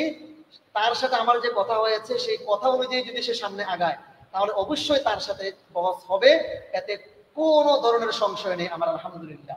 শুধু সে নয়, সাহেব একেবারে মুজাফফর বিন মহসিন থেকে শুরু করে আবু বকর জাকারিয়া সাহেব থেকে শুরু করে সবাইকে চ্যালেঞ্জ করছি। মুজাফফর বিন মহসিন সাহেবকে চ্যালেঞ্জ করলাম, শায়েখ আবু বকর জাকারিয়া সাহেবকে চ্যালেঞ্জ করলাম, আকরামুজ্জামান বিন আব্দুল সালামকে চ্যালেঞ্জ করলাম, গুগল বয়কে চ্যালেঞ্জ করলাম, পাগলু বয়কে সহ চ্যালেঞ্জ করলাম, শহীদুল ইসলাম সহ চ্যালেঞ্জ করলাম, আহমদুল্লাহ সৈয়দপুরি সহ সবাইকে, আহলে হাদিস ঘরানার সবাইকে চ্যালেঞ্জ করলাম। তারা যদি আমার চ্যালেঞ্জের জবাব বহসের মাধ্যমে দিতে চায় তাহলে দেখ, কিন্তু পাগলু ভাই যদি দিতে চায় তাহলে তার সাথে যে কথা হয়েছে মেসেঞ্জারে সেই অনুযায়ী সে কি করতে হবে, সামনের কার্যকলাপগুলি সামনে আগাতে হবে। আর অন্য কেউ যদি আমার চ্যালেঞ্জ গ্রহণ করতে চায় তাহলে তারা তাদের সাথে কিভাবে তারা চ্যালেঞ্জ গ্রহণ করবে সেগুলো তাদের সাথে কি করা হবে, পরবর্তীতে আলাপ আলোচনা করা হবে। তো যাই হোক, আমি চাচ্ছিলাম সেই চ্যালেঞ্জগুলি আরেকবার যদি দেখানো যায়, আশা করছি আমাদের দর্শক যারা আছে তারা ভালোভাবে বুঝবে। আমি দর্শকদেরকে একটু দেখাতে চাচ্ছি আমাদের যে চ্যালেঞ্জগুলি আমরা দিয়েছিলাম। হ্যাঁ, এই যে আমাদের যে চ্যালেঞ্জ, আমরা আগেও এগুলো বলেছি, আমি একটু পরে শোনাচ্ছি আমাদের দর্শক যারা আছে, আশা করছি আমাদের দর্শকরা দেখতেছে। এই যে আমার প্রথম চ্যালেঞ্জ ছিল সকল আহলে হাদিস, এখানে লেখা আছে দেখেন জুবাইর ভাই শিরোনামে, সকল আহলে হাদিসদেরকে চ্যালেঞ্জ। এই সকল শব্দটার মধ্যে মুজাফফর বিন মুহসিনও আছে, শায়েখ আবু বকর জাকারিয়া আছে, আকরামুজ্জামান বিন আব্দুল সালাম আছে, এরপরে আহমদুল্লাহ সৈয়দপুরি আছে, সবাই আছে। আমি এখানে বইয়ের স্ক্রিন, এই যে বইয়ের যে কভার পেজ আছে সেই কভার পেজ সহ আমি এখানে দিয়ে দিছি, অর্থাৎ কোন সংস্করণ থেকে আমি এই কথাগুলি কোট করেছি সেগুলোও এখানে স্পষ্টভাবে দেওয়া আছে। সুতরাং আমি যে বই থেকে, যে সংস্করণ থেকে আমি এগুলো কোট করেছি, যদি তারা ওই বই থেকে, ওই সংস্করণ থেকে আমার চ্যালেঞ্জের জবাব দিতে পারে তাহলে আমি তাদের সাথে বসতে রাজি আছি, যে কারো সাথে, কিন্তু সে অনলাইন অ্যাক্টিভিটি হতে হবে। তো যাই হোক, এখানে প্রথম চ্যালেঞ্জটা হলো সকল আহলে হাদিসদেরকে চ্যালেঞ্জ। সে একটা বিষয় লিখেছে, কিছু কথাবার্তা এখানে সে লিখেছে, লেখার পরে সে এখানে রেফারেন্স দিয়েছে নিচে, এই যে কিতাবুজ জুহুদি 1, এরপরে 299, 300, 299, 300 হাদিস হচ্ছে 1, এর সনদ হাসান। এই যে এখানে সে 1, 299, 300 হাদিস 1, আমি বলেছি এই যে সে এখানে রেফারেন্সটা দিয়েছে এটা মিথ্যা রেফারেন্স। আমি বলেছি এটা মিথ্যা রেফারেন্স। উপরের কোনো বক্তব্য নিয়ে আমি কোনো আপত্তি করিনি, উপরের বক্তব্য সঠিক না বেঠিক সেটা নিয়ে আমার কোনো কথা নেই। আমার কথা হচ্ছে শুধু রেফারেন্সটা নিয়ে। আমার স্পষ্ট বক্তব্য, এখানে যে রেফারেন্স দেওয়া হয়েছে এটা মিথ্যা রেফারেন্স। সুতরাং যদি কোনো আহলে হাদিস ভাই আমার চ্যালেঞ্জ গ্রহণ করতে চায় তাহলে সে করতে পারে, শুধুমাত্র এই রেফারেন্সটাকে সে সত্য প্রমাণ করে দেখাক, তাহলেই এনাফ। এবার সে পোস্টের মাধ্যমে হোক বা লাইভে বহসের মাধ্যমে হোক, যেভাবেই সে চ্যালেঞ্জ গ্রহণ করতে চায় কোনো অসুবিধা নাই আমার। নাম্বার 2 নম্বর চ্যালেঞ্জ, সকল আহলে হাদিসদেরকে চ্যালেঞ্জ। নাম্বার 2, এখানে এই যে সে এখানে তিরমিজি শরীফের নিচে হাওলা দিছে, হাদিস নাম্বার 2229। তিরমিজি শরীফের হাওলায় সে এখানে একটা বক্তব্য উল্লেখ করেছে। এখানে এই যে মুসলিমদের জন্য আহলে সুন্নাত আহলে হাদিস, এই যে পুরো বক্তব্যটা সে এখানে উল্লেখ করেছে।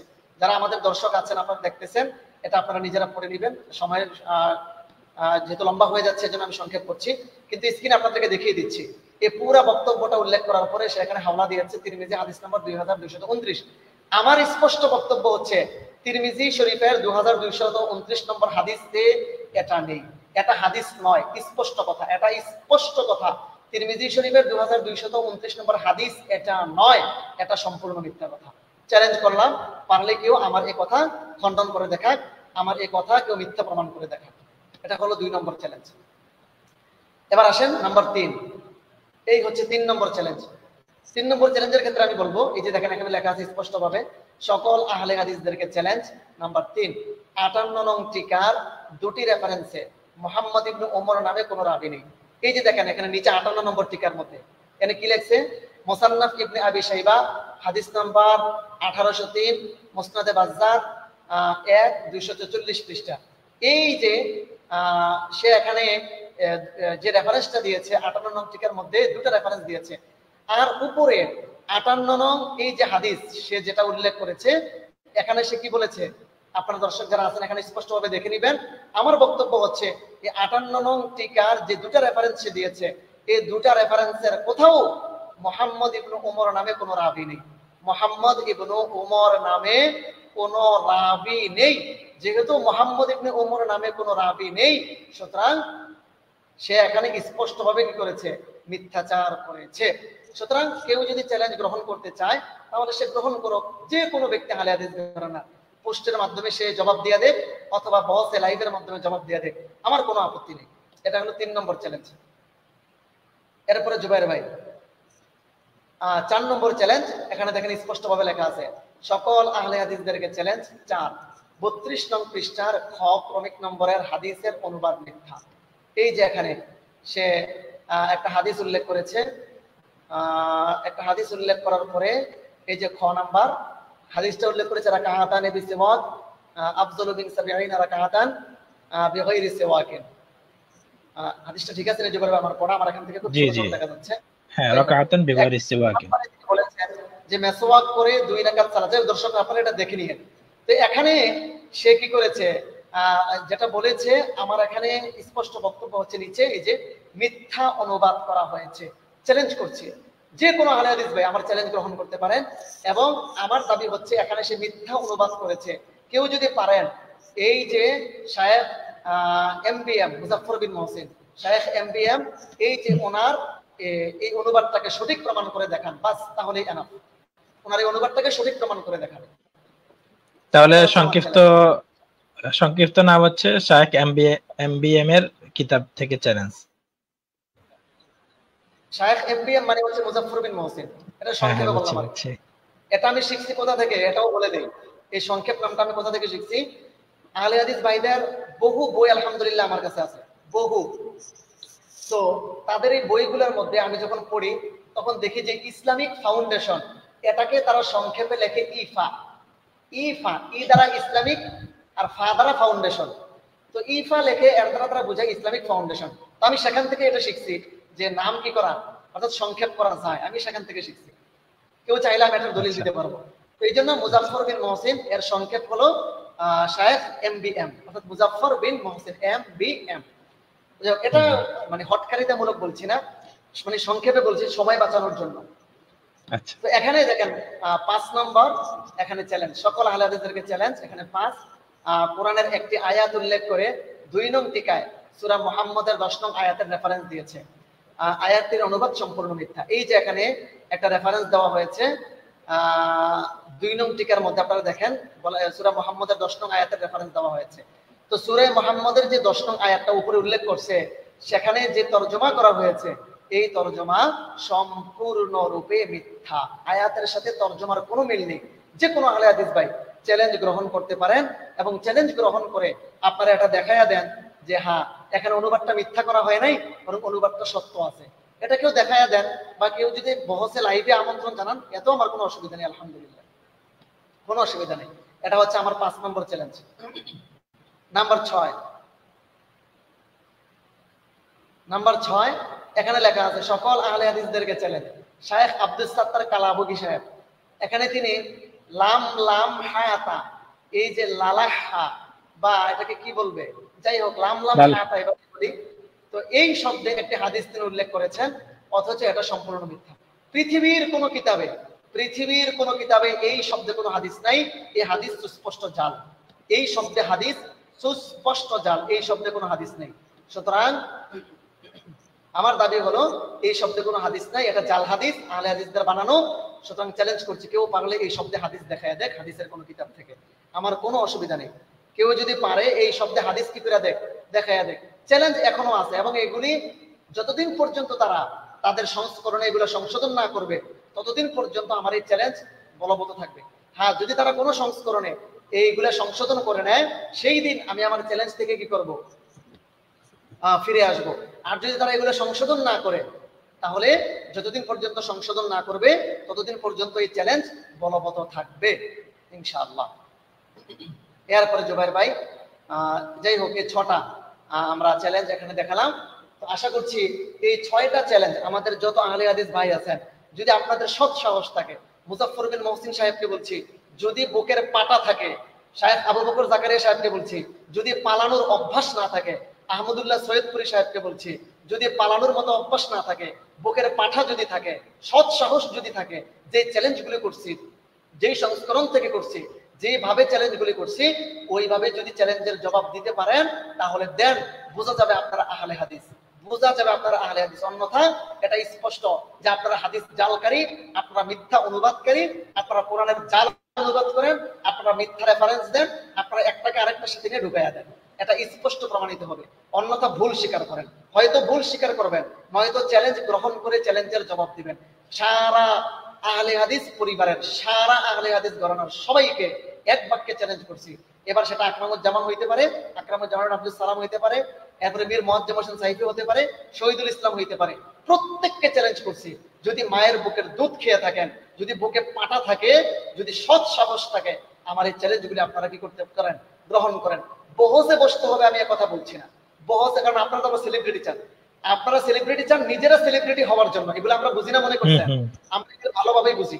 আপনাকে নিয়ে কয়জনই চিনে, আপনাকে কয়জনই চিনে? আমার বাপেরই জিজ্ঞেস করলে গুগল বইকে চিনবে না, আমার মহল্লার 2 জন ব্যক্তিও গুগল বইকে চিনবে না।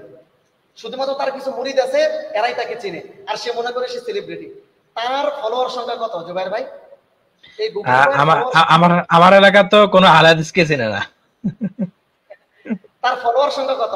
আর তার যে পোস্টের মধ্যে যে কমেন্ট করে, আপনি দেখেন যে কতজন ব্যক্তি তার কমেন্ট করে। তার সব ফলোয়াররা তাকে কমেন্ট করে? যারা তাকে চিনে তারাই কমেন্ট করে। তো কমেন্টকারীর সংখ্যা কতজন? একজনে তো বহু কমেন্ট করতে পারে, কিন্তু মূলত কতজন তার পোস্টে কমেন্ট করে? তারা মনে করছে আমরা এগুলো বুঝি না। তারা সেলিব্রিটি হতে হবে এই শর্ত কেন দেয়? কারণ তারা নিজেরা সেলিব্রিটি হতে চায়, এইটা হচ্ছে তাদের মূল মিশন। তারা মনে করে যে সেলিব্রিটিদের সাথে যদি বসা যায় তাহলে নিজেরাও কি হইতে পারবে, সেলিব্রিটি হইতে পারবে, নিজেরা ভাইরাল হতে পারবে। তারা এটা মনে করে, তারা মনে করছে আমরা কিছু বুঝি না।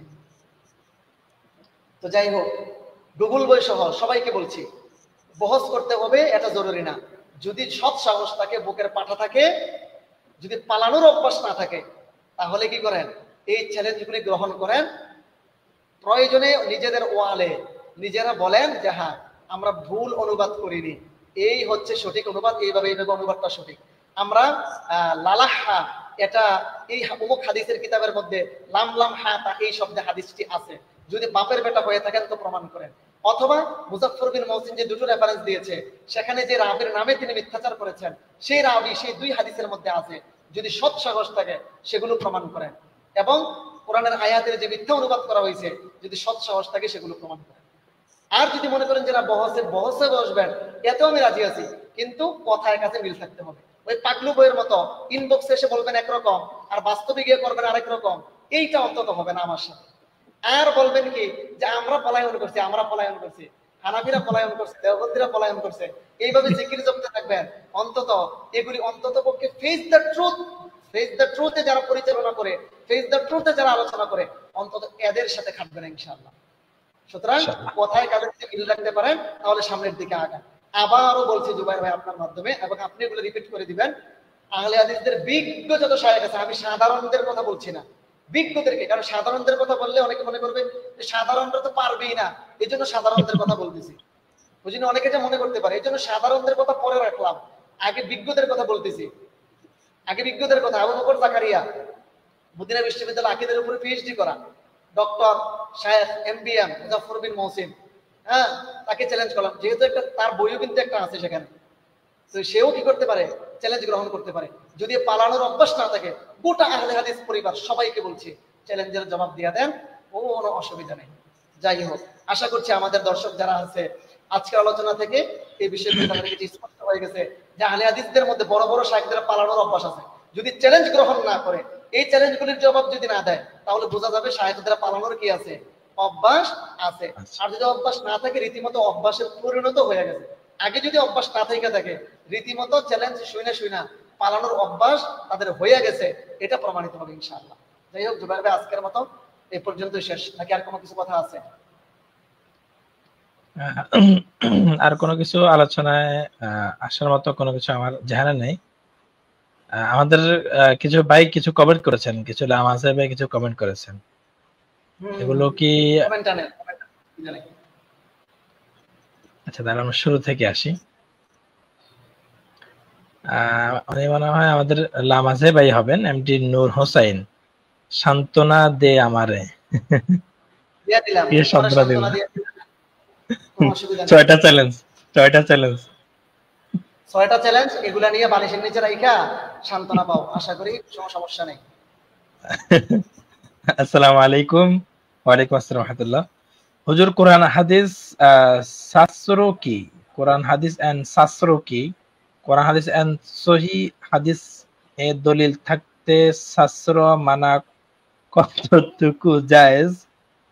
জায়েজ, এ বিষয়ে সঠিক আলোচনা করার অনুরোধ রইল। কোরআন এবং হাদিস, কোরআন এবং হাদিস শাস্ত্র কি, মানে শাস্ত্র বোঝে না। জুবাইর ভাই একটা বিষয় দেখেন, যারা ফোন বোঝে না, বিষয় বোঝে না, ফোন নিয়ে আলোচনা, শাস্ত্রীয় আলোচনা, উসুলি আলোচনা বোঝে না, আমাদের যে সমস্ত ভাইয়েরা আছে আহলে হাদিস বা গুগল বয়কে যারা সমর্থন করে, এরা সবাই কিন্তু তার অন্ধ মুরিদ না। কিছু ভাই আছে সত্যটা জানতে চায়।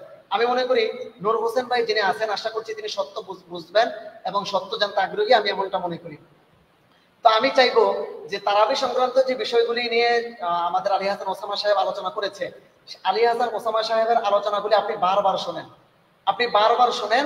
আশা করছি যদি সত্যান্বেষী হন, তাহলে আপনি না বুঝলেও অন্তত পক্ষে এতটুকু বুঝবেন যে একজন আলিম যেভাবে কথা বলার দরকার, একজন আলিম কোরআন হাদিস পড়ুয়া একজন আলিম যেভাবে কথা বলার দরকার, তিনি সেভাবে কথা বলেছেন কিনা। যদি এতটুকু বুঝতে পারেন, তাহলে আপনি সেটাও বুঝে যাবেন যে কে সেদিন জিতেছিল, কে সেদিন হেরেছিল।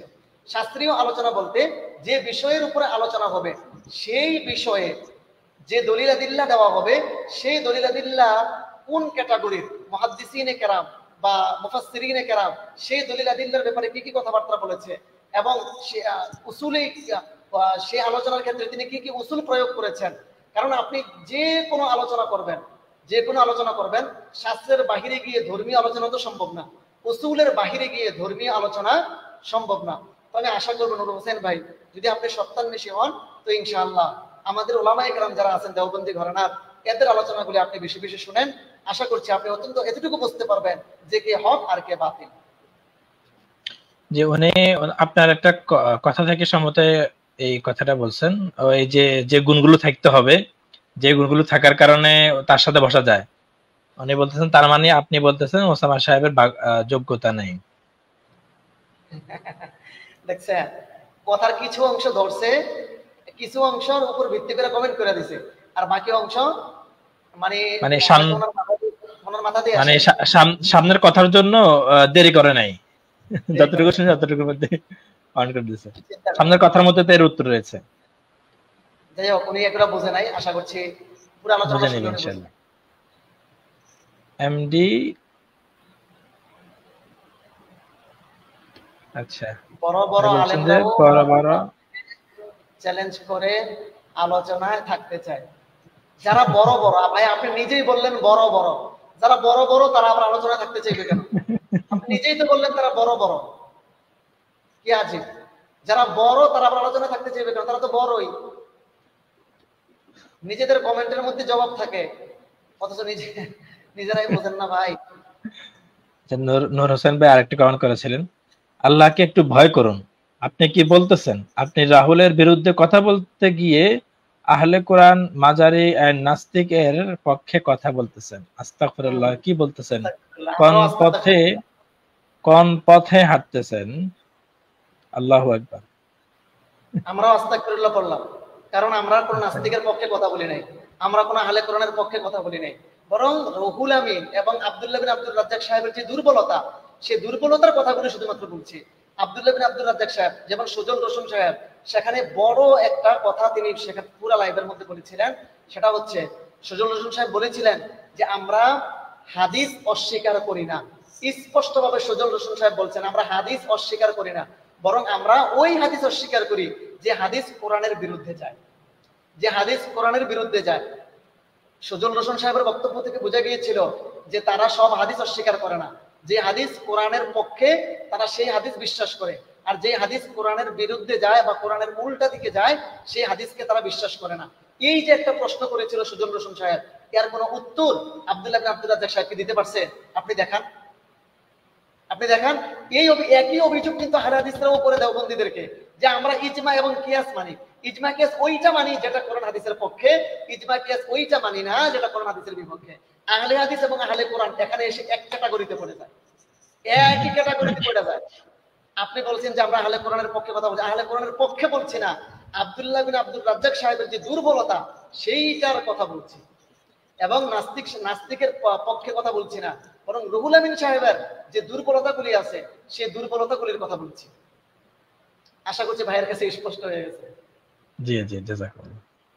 আমাদের আরেক ভাই কমেন্ট করেছেন, আসাদুজ্জামান, এমডি আসাদুজ্জামান। যে ওসামা সাহেব যে পাগল হয়েছে সেদিকে লক্ষ্য আছে, নাউজুবিল্লাহ। কেমনে বুঝলো? এই আসাদুজ্জামান কেমনে বুঝলো চিকিৎসক এটা? চিকিৎসক মনে হয়, পাগলা গারদের। কোথায় যাওয়া চিন্তা করেন। মেহেদী হাসান ভাই কমেন্ট করছেন যে হা হা, উম্মতে কবুল করলে নাকি হাদিস ইনকেতা বা সনদ বিচ্ছিন্ন জয়ীফ হলেও বলে মুত্তাসিল গ্রহণযোগ্য হয়ে যায়, এই উক্তিকার। আমি যদি সংক্ষেপে বলি, এই কথাটা বলেই আমাদের এক লামাজাবি সাহেব আটকে গেছেন আমাদের মুফতি আরেফ বিন হাবিব সাহেবের কমেন্ট বক্সে আসি। মানে শেষ পর্যন্ত বাধ্য হয়েছে এই কথা মানতে, বাধ্য হয়েছে যে উম্মতের যদি ধারাবাহিক আমল থাকে তাহলে সেটা গ্রহণযোগ্য হয়। এই কথা মানতে শেষ পর্যন্ত বাধ্য হয়েছে। ওনাদের শায়েখ যদি বাধ্য হয় তাহলে এরা কারা? ভাই মেহেদী হাসান, আপনি শাইখুল ইসলাম ইবনে তাইমিয়া রাহিমাহুল্লাহকে হা হা হা হা দেন।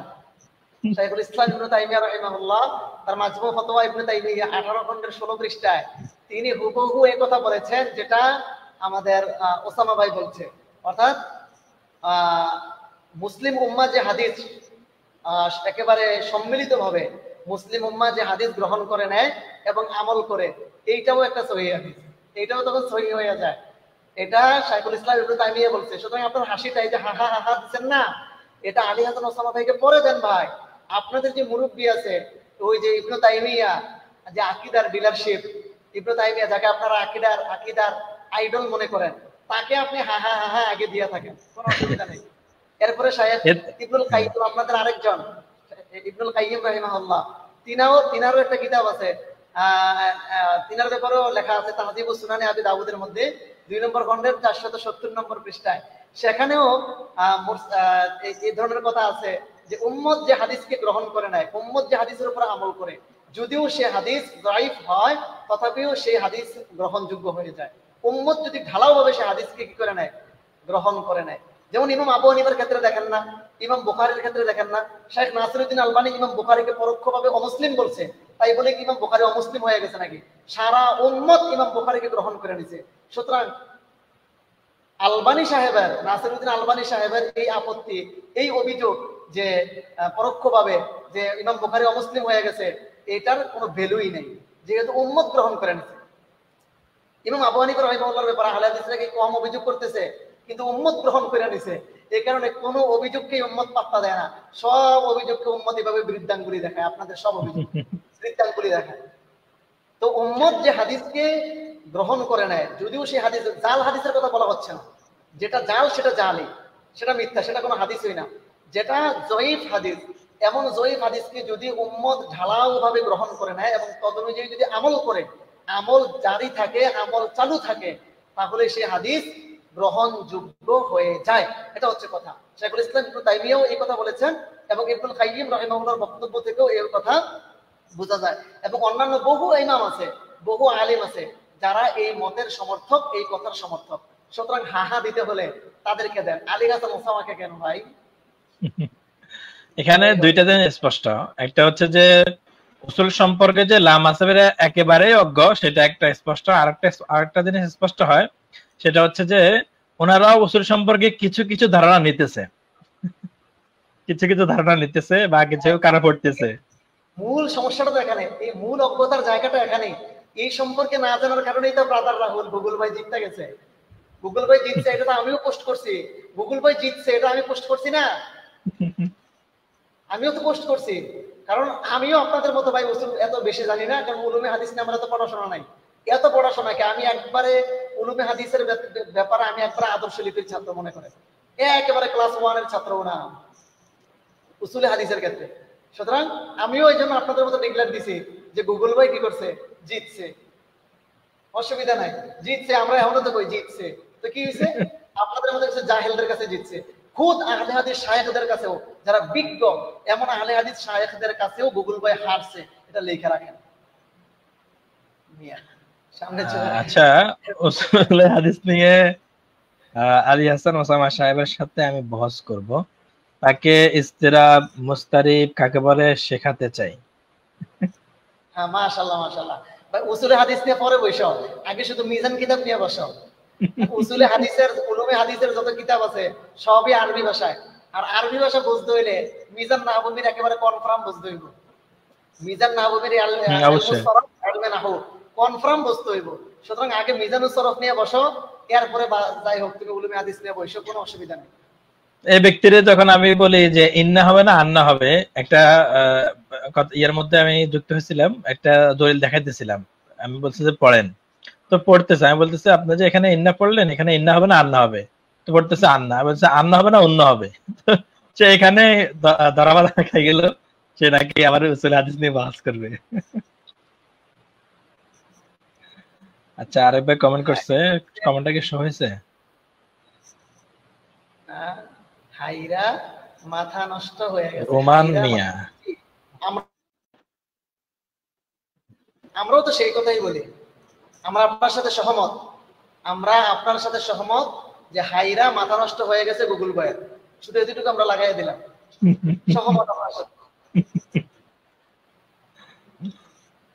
বাইরে বাইরে আমগরে আলী হাসান ওসামা পাইছো না, আমগরে আলী হাসান ওসামা পাইছো না।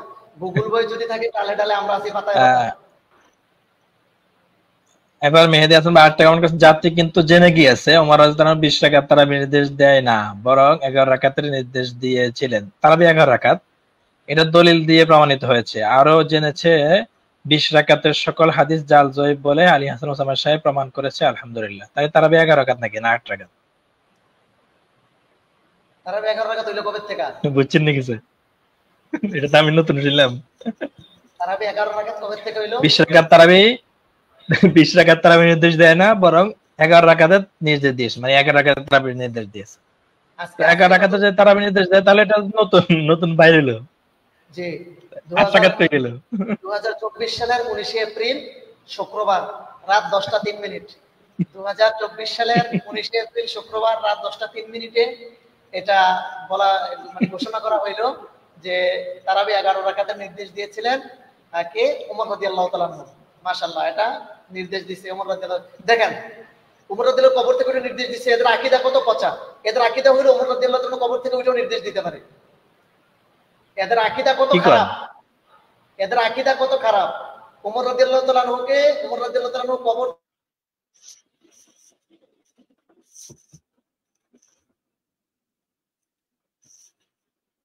আমি আপনার কথা শুনতে পাচ্ছি না, আমার কথা কি শুনতে পাচ্ছেন? সুতরাং সে যেহেতু বলছে 11 রাকাতের আদেশ দিয়েছে, তাহলে বোঝা গেল এটা ওমর রাদিয়াল্লাহু তাআলা কবর থেকে উঠে সেটা দিয়েছে। আর তাদের আকীদা হলো মরার পরে মানুষ কবর থেকে উঠতে পারে। এটা কার আকীদা বলছিলেন নাকি? মাঝখান থেকে কথা শোনা যায় নাই। হ্যাঁ, এটা এই যে কোন কিতাব? এই যে মেহেদী হাসান ভাইয়ের আকীদা, এগুলি এটা মেহেদী হাসান ভাইয়ের আকীদা। কারণ ওমর রাদিয়াল্লাহু তাআলা 11 রাকাতের নির্দেশ কবে দিয়েছে? নিশ্চয়ই আজকে দিয়েছে, তাই না? 11 রাকাত তারাবি, হ্যাঁ, 11 রাকাত তারাবির নির্দেশ ওমর রাদিয়াল্লাহু তাআলা কবে দিয়েছে? কবে, কোথায়, কত তারিখে, কোন মাঠে, কার সামনে দিয়েছে ওমর রাদিয়াল্লাহু তাআলা 11 রাকাত তারাবির আদেশ? সে দেখাক, সে দেখাক।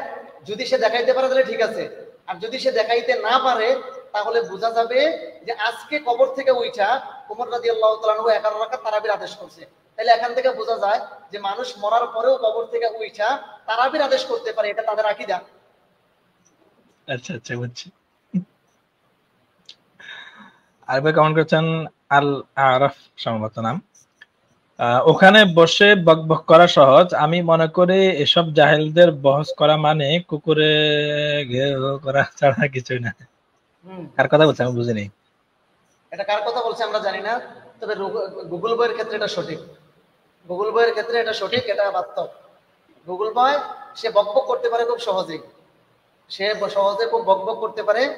আর আমি মনে করি এসব জাহেলদের সাথে বহস করা মানে হচ্ছে কুকুরের ঘেউ ঘেউ করা ছাড়া আর কিছুই না। অর্থাৎ গুগল বয় সে তার এই বকবক করাটা মূলত কুকুরের ঘেউ ঘেউ করা, এটা ছাড়া আর কিছু না। এটা আমরা বুঝে নিয়েছি এই ভাইয়ের কমেন্ট থেকে। আচ্ছা আচ্ছা, এরপর কমেন্ট করছেন কোরআন হাদিসের দলিল কিন্তু দেওবন্দীদের একেবারেই নেই, কয়েকটা জাল জয়ীফ হাদিস ছাড়া। এটা অনেক দেওবন্দী স্বীকার করে নিয়েছে, মাশাআল্লাহ। হ্যাঁ ভাই, কোরআন হাদিস আহলে হাদিসদের পৈতৃক সম্পত্তি। কোরআন হাদিসের আয়াতগুলো আহলে হাদিসের জন্য নাযিল হয়েছে, এই জন্য কোরআন হাদিসের সব দলিল আহলে হাদিসদের। আর অন্য কারো ক্ষেত্রে জন্য কোরআন হাদিসের কোনো কি নাই, কোনো দলিল অন্য কারোর জন্য নাই। মাশাআল্লাহ মাশাআল্লাহ, তোমার খুব যথেষ্ট জ্ঞান, ভালো জ্ঞান। ওনারা তো নতুন কোরআন বার করতেছে, খবর পেয়েছেন? সহিহ কোরআন কদিন পরে সহিহ কোরআন বার হইলো। এই ওনাদের এক আহলে হাদিস আন্দোলন নাকি আমির নাম জানি কি, উনি নাকি বেদাতে কোরআন লিখছে, আসাদুল্লাহ আল গালিব মনে হয় আমার নাম। উনি নাকি বেদাতে কোরআন লিখছে, ওনার কোরআনের ভিতরে সব বেদাত ঢুকেছে, এই কোরআন থেকে ওইগুলা থেকে বাইর করে ওই বেদাত গুলাকে দূর করে সহিহ কোরআন লিখতেছে আমাদের এমবিএম শাইখ।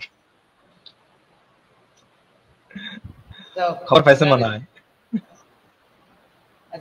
আচ্ছা, এরপরে গাফফার ভাইয়ের বহস করার মতো যোগ্যতা একেবারে নাই, কারণ সে বলে জর্দা তামাক নাকি পানের মধ্যে এক ধরনের মশলা, এরকম এলেম নিয়ে মানুষ হাসাহাসি করে। এটা তো আমি এখনো কই, এই কথাটা এখনো কই, এটা পানের মধ্যে এক ধরনের, তো এটা কি পানের মধ্যে, এটা কি?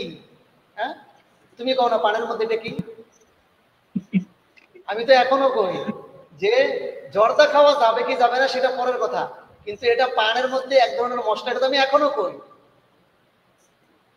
তুমি না মানো, তোমার বাপ না মানো, তোমার 14 গোষ্ঠী না মানো, তা আমার কি? তা আমার কি? বিগত 33 বছর ধরে বলতেছি, এখনো বলছি, আমার দেশে শ্বাস থাকাকালীন পর্যন্ত বলবো যে তামাক জর্দা এটা পানের মধ্যে এক ধরনের কি মশলা। এটা আমার কথা না, মানে আমি শুধু ভয়েসটা নকল করলাম আর কি। প্রিয় শায়েখ আব্দুর রাজ্জাক বিন ইউসুফ সাহেবের বক্তব্যের ধরন এমন। এরপরে ওসমান গনি ভাই লিখছেন, আরে গাধা, তুমি উসুলে হাদিস সম্পর্কে কিছু বুঝো? ব্রাদার রাহুলের হাদিসটার সনদ সহি মতনগত সমস্যার কারণে এই হাদিসটার উপরে আমলযোগ্য নয়। সনদ এবং মতন উভয়টাই সহি লাগবে। সম্ভবত কারো কমেন্টের জবাব দিয়েছে উনি। আচ্ছা, যাই হোক। এরপরে মেহেদী হাসান ভাই লিখছে, তারা এভাবেই কমেন্ট করবে। এরপর লিখছেন যে আসেন উসুল হাদিস বা উসুলে হাদিস নিয়ে যে কোনো দেওবন্দি মুফতির সাথে বহস করার জন্য চ্যালেঞ্জ করছি, সাহস থাকলে গ্রহণ করুন। এটার উত্তর তো প্রথমে দেওয়া হয়েছিল না?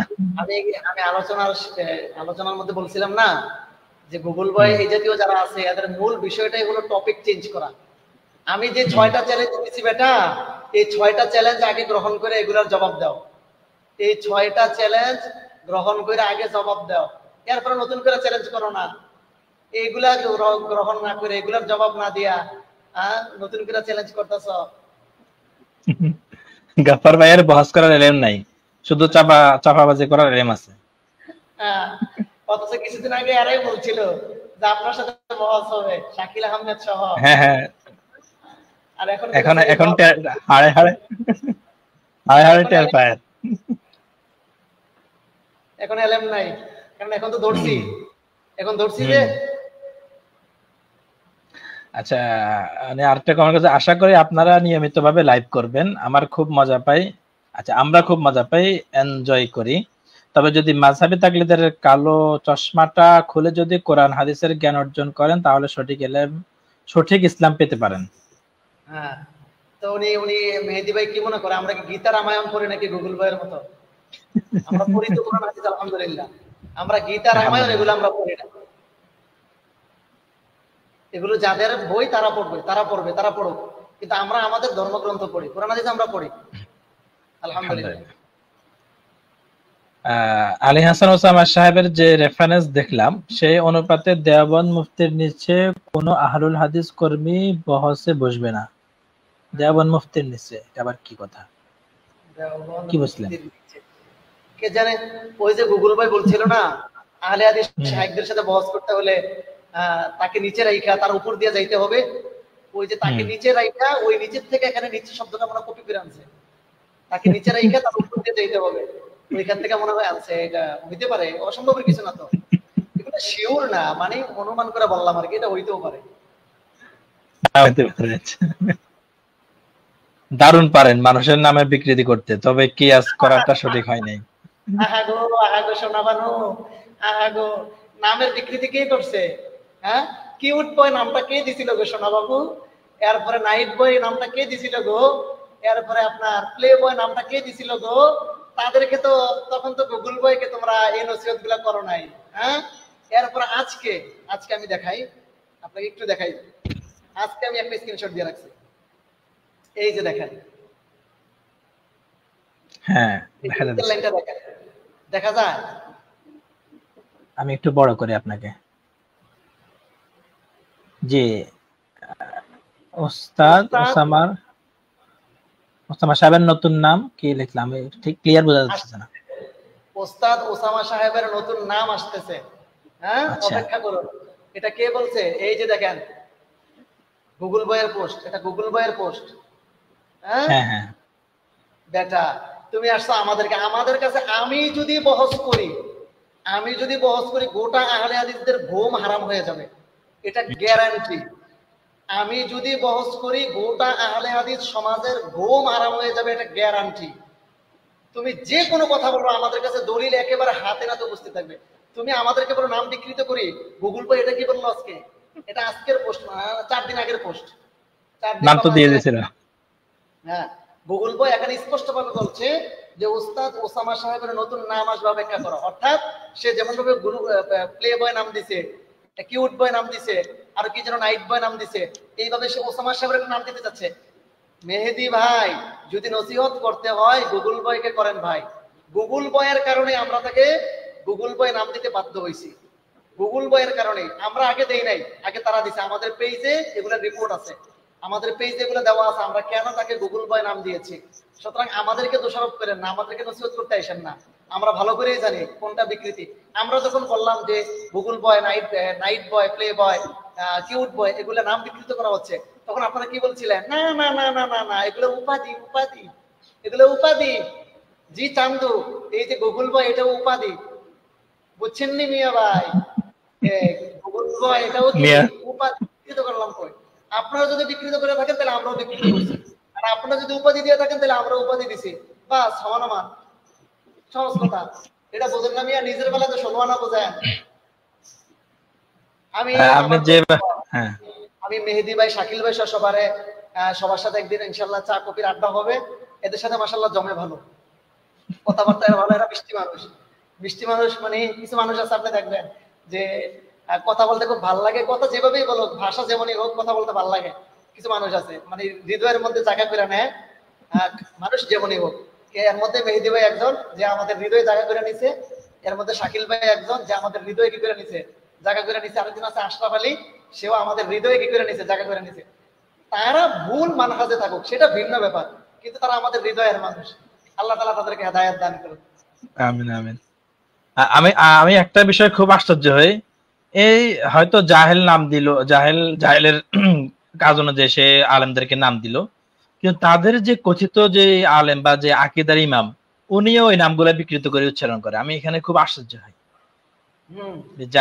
জাহেলের নাম দিল, আমি জাহেলকে আমি ঠিক করি, তা না আমি ওই জাহেলের মতো করে আমি আকীদার ইমাম, আমিও নাম বিকৃত করে ডাকলাম। তখনও কিন্তু এই আকীদার ইমাম রে ইয়া করে নাই, উপদেশ দেয়। আমার তো এটাও সন্দেহ, সে আসলে পড়ছে না আকীদার ইমাম, কোনদিন তো সার্টিফিকেট দেখলাম না। বেলাল ভাই যে ইয়াগুলো দিছে, অ্যান্টিভেনাম গুলো দিছে, এগুলোর আজ পর্যন্ত কোনো জবাব নাই। তো সে আবার কিসের ইমাম হইলো? ইমামের জবাব নাই, মুসল্লিগো গম নাই। ইমাম আকীদার ইমামের জবাব দেয় না, আর ইমামের মুসল্লিগো কোনো গম নাই। বাবা চমৎকার, কি বাত है। আবার কি দেখলাম, আমরা মুফতির নিচে কারো চ্যালেঞ্জ গ্রহণ করি না। মুফতির নিচে কারো চ্যালেঞ্জ আমরা গ্রহণ করি না, মানে কারো যারা মুফতি, আমার সম্ভবত যারা মুফতি না তাদের চ্যালেঞ্জ গ্রহণ করে না আর কি, এরকম সম্ভবত বলতে চাচ্ছি। হ্যাঁ হ্যাঁ, যারা মুফতি না তাদের চ্যালেঞ্জ গ্রহণ করে না। তো মুফতি কি আছে? মুফতি কি? আমাদের মক্তবের ছোট বাচ্চাগুলো মুফতি। আমাদের যে মক্তবের ছোট বাচ্চাগুলি আছে এগুলো আমাদের কাছে মুফতি। সুতরাং তাদের চ্যালেঞ্জ তোমরা গ্রহণ করতেই পারো, কোনো অসুবিধা নেই, এরা মুফতি, কোনো সমস্যা নেই। এই কমেন্টটা আমি কিছু বিশ্লেষণ করতে চাই। আমি ছাড়া কমেন্টস করার কেউ নাই। যদিও দেখা গেলে উপর থেকে নিচ পর্যন্ত অনেক ধরনের অনেক মানুষ কমেন্ট করেছে, মাশাআল্লাহ, জাযাকাল্লাহ, এরকম কমেন্ট করেছে। আমি এখানে যে প্রথমে যে কথাটা বলতে চাইবো, আমরা যখন এই পেজটা নতুন খুলেছিলাম তখন তারা কি বলতো, দর্শক 5 জন 6 জন দেখতেছে, লাইক কমেন্ট 10টা, লাইক কমেন্ট 5টা 6টা পড়তেছে, এই ধরনের কমেন্ট করতো। এখন তো লাইক কমেন্টও আলহামদুলিল্লাহ আমাদের 100 150 এরকম পার হয়ে যায়, 200 হয়ে যায়।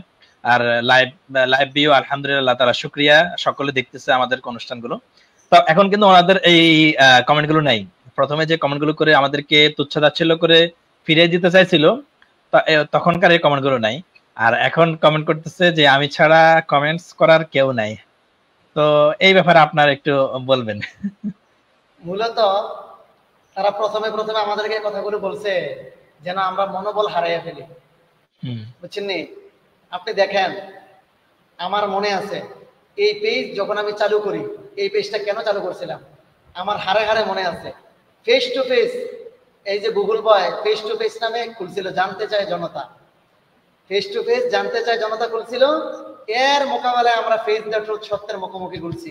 আলহামদুলিল্লাহ ফেস টু ফেস এটা দাফন হয়ে গেছে অলরেডি, একেবারে জানাজার তকবীর মকবীর সব দিয়া এটা দাফন হইয়া হাড্ডি গুড্ডি পয়সা এটা একদম মাটির সাথে মিশা সার হয়ে গেছে, একবারে শুকিয়ে গেছে। আলহামদুলিল্লাহ ফেস দ্য ট্রুথ এখনো টিকে আছে, এটাই আমাদের সার্থকতা।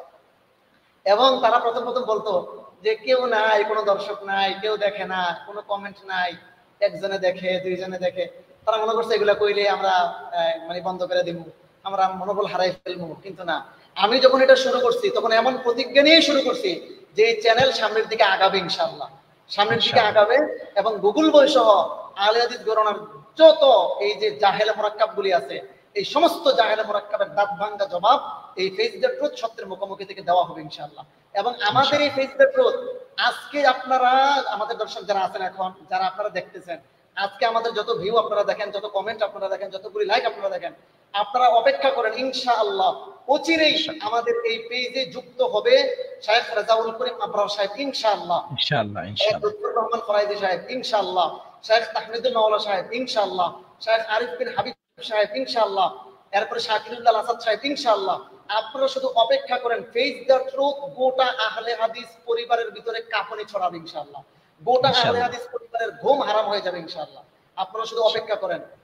আমাদের বড় বড় আলেমরা যারা মুবাহিস, যারা বহস করে, এরাও ইনশাআল্লাহ আমাদের এই লাইভে, আমাদের এই পেজে তারা ইনশাআল্লাহ আসবে, সময় দিবে ইনশাআল্লাহ। আমরা সেই অপেক্ষায় আছি এবং আমরা সেই আশা করি, এবং আমরা আপনাদেরকেও এমনটা আশ্বাস দিচ্ছি তারা ইনশাআল্লাহ আসবে। তখন তারা কি বলবে আমরা দেখবো। তখন এই যে মেহেদী ভাই সহ, শাকিল ভাই সহ, তখন তারা কি বলবে? তখন তারা বলবে কি, বাঙালি রাজাউল করিম আবরার আসছে, দারুল দেওবন্দের মুহাদ্দিসরা আসে না কেন?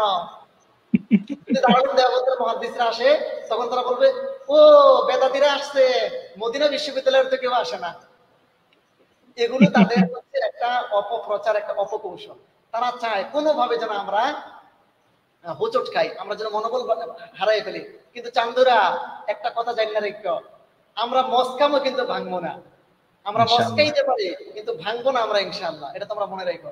আমি ঈদের ছুটিতে স্পষ্ট ভাবে একটা পোস্টের ভিতরে বলেছিলাম যে ঈদের ছুটির পরে আহলে হাদিস পরিবারের ভিতরে একটা কাঁপুনি ধরবে ইনশাআল্লাহ, ফেস দ্য ট্রুথ আহলে হাদিস পরিবারের বুকে একটা কাঁপুনি ধরবে ইনশাআল্লাহ। এবং সেই প্রচেষ্টা, সেই চেষ্টা আমরা করে যাচ্ছি। অচিরেই সকল আহলে হাদিসরা ফেস দ্য ট্রুথের নাম শুনলে তারা মনে করবে বাপরে বাপ, কি যেন একটা আসতেছে ইনশাআল্লাহ। আর জুবাইর ভাইকে আমি ধন্যবাদ দেই। আলহামদুলিল্লাহ, আমি বাড়িতে থাকলেও আপনি পেজটাকে সামনে আগায় নিতেছেন, এই জন্য আপনাকে অনেক অনেক ধন্যবাদ, অনেক অনেক মোবারকবাদ ইনশাআল্লাহ। জি জুবাইর ভাই। আরেকবার কমেন্ট করছেন ইমাম মোহাম্মদ, হানাফি মুকাল্লিদ সাথে বহস হবে, হানাফি মুকাল্লিদ সাথে বহস হবে, বিষয় হবে হানাফি মুকাল্লিদ জাহেল মূর্খ মুফতি হয়ে কেমনে। হ্যাঁ, গুগল বই যেমনি ইমাম হয়, গুগল বই যেমনি ইমাম হয় তেমনি হয়, অসুবিধা নাই তো। অসুবিধা কি? গুগল বই যদি ইমাম হইতে পারে তাহলে মুকাল্লিদ মুফতি হইতে পারবে না কেন? আমি তাকলিদ বিভ্রান্তি নিরসন, না জানি আহলে হাদিস হানাফি মাযহাবি ইখতিলাফের নিরসন, গুগল বইয়ের দুটো বই আছে না, এই দুটো বইয়ের যে কোনো একটা বইয়ের মধ্যে গুগল বই একটা চ্যালেঞ্জ দিছিল, একটা কথা বলছিল যে ইমাম হয় সে কখনো মুকাল্লিদ হয় না, যে ইমাম হয় সে কখনো মুকাল্লিদ হয় না, আর যে মুকাল্লিদ হয় সে ইমাম হয় না। এই কথার দ্বারা আপনি কি বোঝেন? গুগল বই বলছে যে ইমাম হয় সে মুকাল্লিদ হয় না, আর যে মুকাল্লিদ হয় সে ইমাম হয় না। তার মানে হচ্ছে যারা গায়রে মুকাল্লিদ তারা ইমাম, যারা গায়রে মুকাল্লিদ তারা ইমাম, এই কথার অর্থ। তো ব্রাদার রাহুল তো মুকাল্লিদ না, সুতরাং সে পরোক্ষভাবে নিজেকে ইমাম দাবি করছে। তো রাহুল গুগল ব্যক্তি যদি ইমাম হইতে পারে, মুকাল্লিদরা মুফতি হইতে পারবে না কেন? সমস্যা কি? মুকাল্লিদরা মুজতাহিদ, মুকাল্লিদ প্রত্যেক মুকাল্লিদ তখন মুজতাহিদ হবে। শুধু মুজতাহিদ না, আমি তো ইমামে আজম বলি। আমি ওই যে আহলে হাদিসদের বিভিন্ন গ্রুপে মাঝে মধ্যে আমার অ্যাড করে, তো অ্যাড করলে তারা চায় তাদের একটা কৌশল, এটা জুবাইর ভাই খেয়াল রাখবেন, আপনাকেও তারা এটা করতে পারে বা আমাদের পেজে যে আলোচনা করে এটা করতে পারে। আমাকে এই পর্যন্ত বহু গ্রুপে, মেসেঞ্জার গ্রুপ, হোয়াটসঅ্যাপ গ্রুপ, বহু গ্রুপে তারা অ্যাড করছে। তাদের একটা কৌশল হচ্ছে, তারা যাকে টার্গেট করে তারা নতুন করে একটা গ্রুপ খুলবে, তাদের সেখানে 10-15 জন লোক থাকবে, এরপরে যাকে টার্গেট করে আমাদের মধ্যে থেকে একজনকে সেখানে অ্যাড করবে। এই সবাই মিললে একজনকে কি করবে, ওই গ্রুপের ভিতরে ব্যাগ দিয়ে ধরবে। যখন কোনোভাবে তাকে নাড়তে পারে না, হেলাইতে পারে না, এরপর আমার গ্রুপটা কি করে দিবে, অটোমেটিক বন্ধ করে দিবে। এটা তাদের একটা টেকনিক, তাদের একটা টেকনিক। তো আমি ওই সমস্ত গ্রুপের ভিতরে বলি, ভাই আমি মুজতাহিদ, আমি ইমামে আজম, আমি যদি কোনো ভুল করিও তবু আমার একটা সওয়াব আছে, আমার যদি কোনো ভুলও হয় তবু আমার একটা সওয়াব আছে। তখন অনেকে মাঝে মধ্যে বলে, আপনি কিভাবে মুজতাহিদ, কিভাবে ইমামে আজম? আমি বলছি, তুমি মিথ্যা প্রমাণ করো, তুমি ভুল প্রমাণ করো যে আমি ইমামে আজম না। কোরআন হাদিস থেকে প্রমাণ করো, কোরআনের কোন আয়াতে লেখা আছে যে আব্দুল গাফফার ইমামে আজম না, কোন হাদিসের ভিতরে লেখা আছে যে আব্দুল গাফফার মুজতাহিদ না। যদি বাপের বেটা হও তো প্রমাণ করো। কিন্তু আমি মুজতাহিদ, আমি ইমামে আজম, মাঝে মধ্যে মানে মজা করে এগুলা বলি আর কি। তো তাদের সাথে মাশাআল্লাহ জমে আমার ভালো। যাই হোক, সামনের দিকে আগান, সময় অনেক হয়ে গেছে। যে লোক জর্দা তামাককে পানের এক ধরনের মশলা মনে করে, তার চ্যালেঞ্জ পাগল ছাড়া কেউ গ্রহণ করবে না। ভাই রাইট, রাইট, পাগল ছাড়া তার চ্যালেঞ্জ কেউ গ্রহণ করবে না। Right, accept. এই জন্যই তো পাগলু ভাইকে পাগল বলি। পাগলু ভাই আমার চ্যালেঞ্জ গ্রহণ করছে, তার মানে সে পাগল। পাগল ছাড়া কেউ চ্যালেঞ্জ গ্রহণ করবে না। পাগলু বয় ওরফে জাহাঙ্গীর বিন আবু বকর, ওরফে জাহাঙ্গীর বিন আবু বকর পাগলু বয়, সে আমার চ্যালেঞ্জ গ্রহণ করছে। মেহেদী ভাই, আপনি তো নিজের ঘরের লোকদেরকে পাগল বানিয়ে দিলেন ভাই। আফসোস, বেশি কিছু বললাম না ভাই, রাতটা অনেক হয়ে গেছে। আচ্ছা, বহস হেরে মাথা খারাপ হয়েছে, এটা জবাব দেওয়া হয়েছে। কার মাথা খারাপ হয়েছে এটা আমরা বলে দিছি, গুল বয়ের। হ্যাঁ, এবার রাইট, আলী হাসান ওসামা এখন লজ্জায় মুখ দেখে বেড়াচ্ছে। ভাই কাকে বলছেন? দেখে কি মুখ ঢেকে বেড়াচ্ছে? মুখ ঢেকে বেড়াচ্ছে, ওরা কি মাহফিলে যায় না?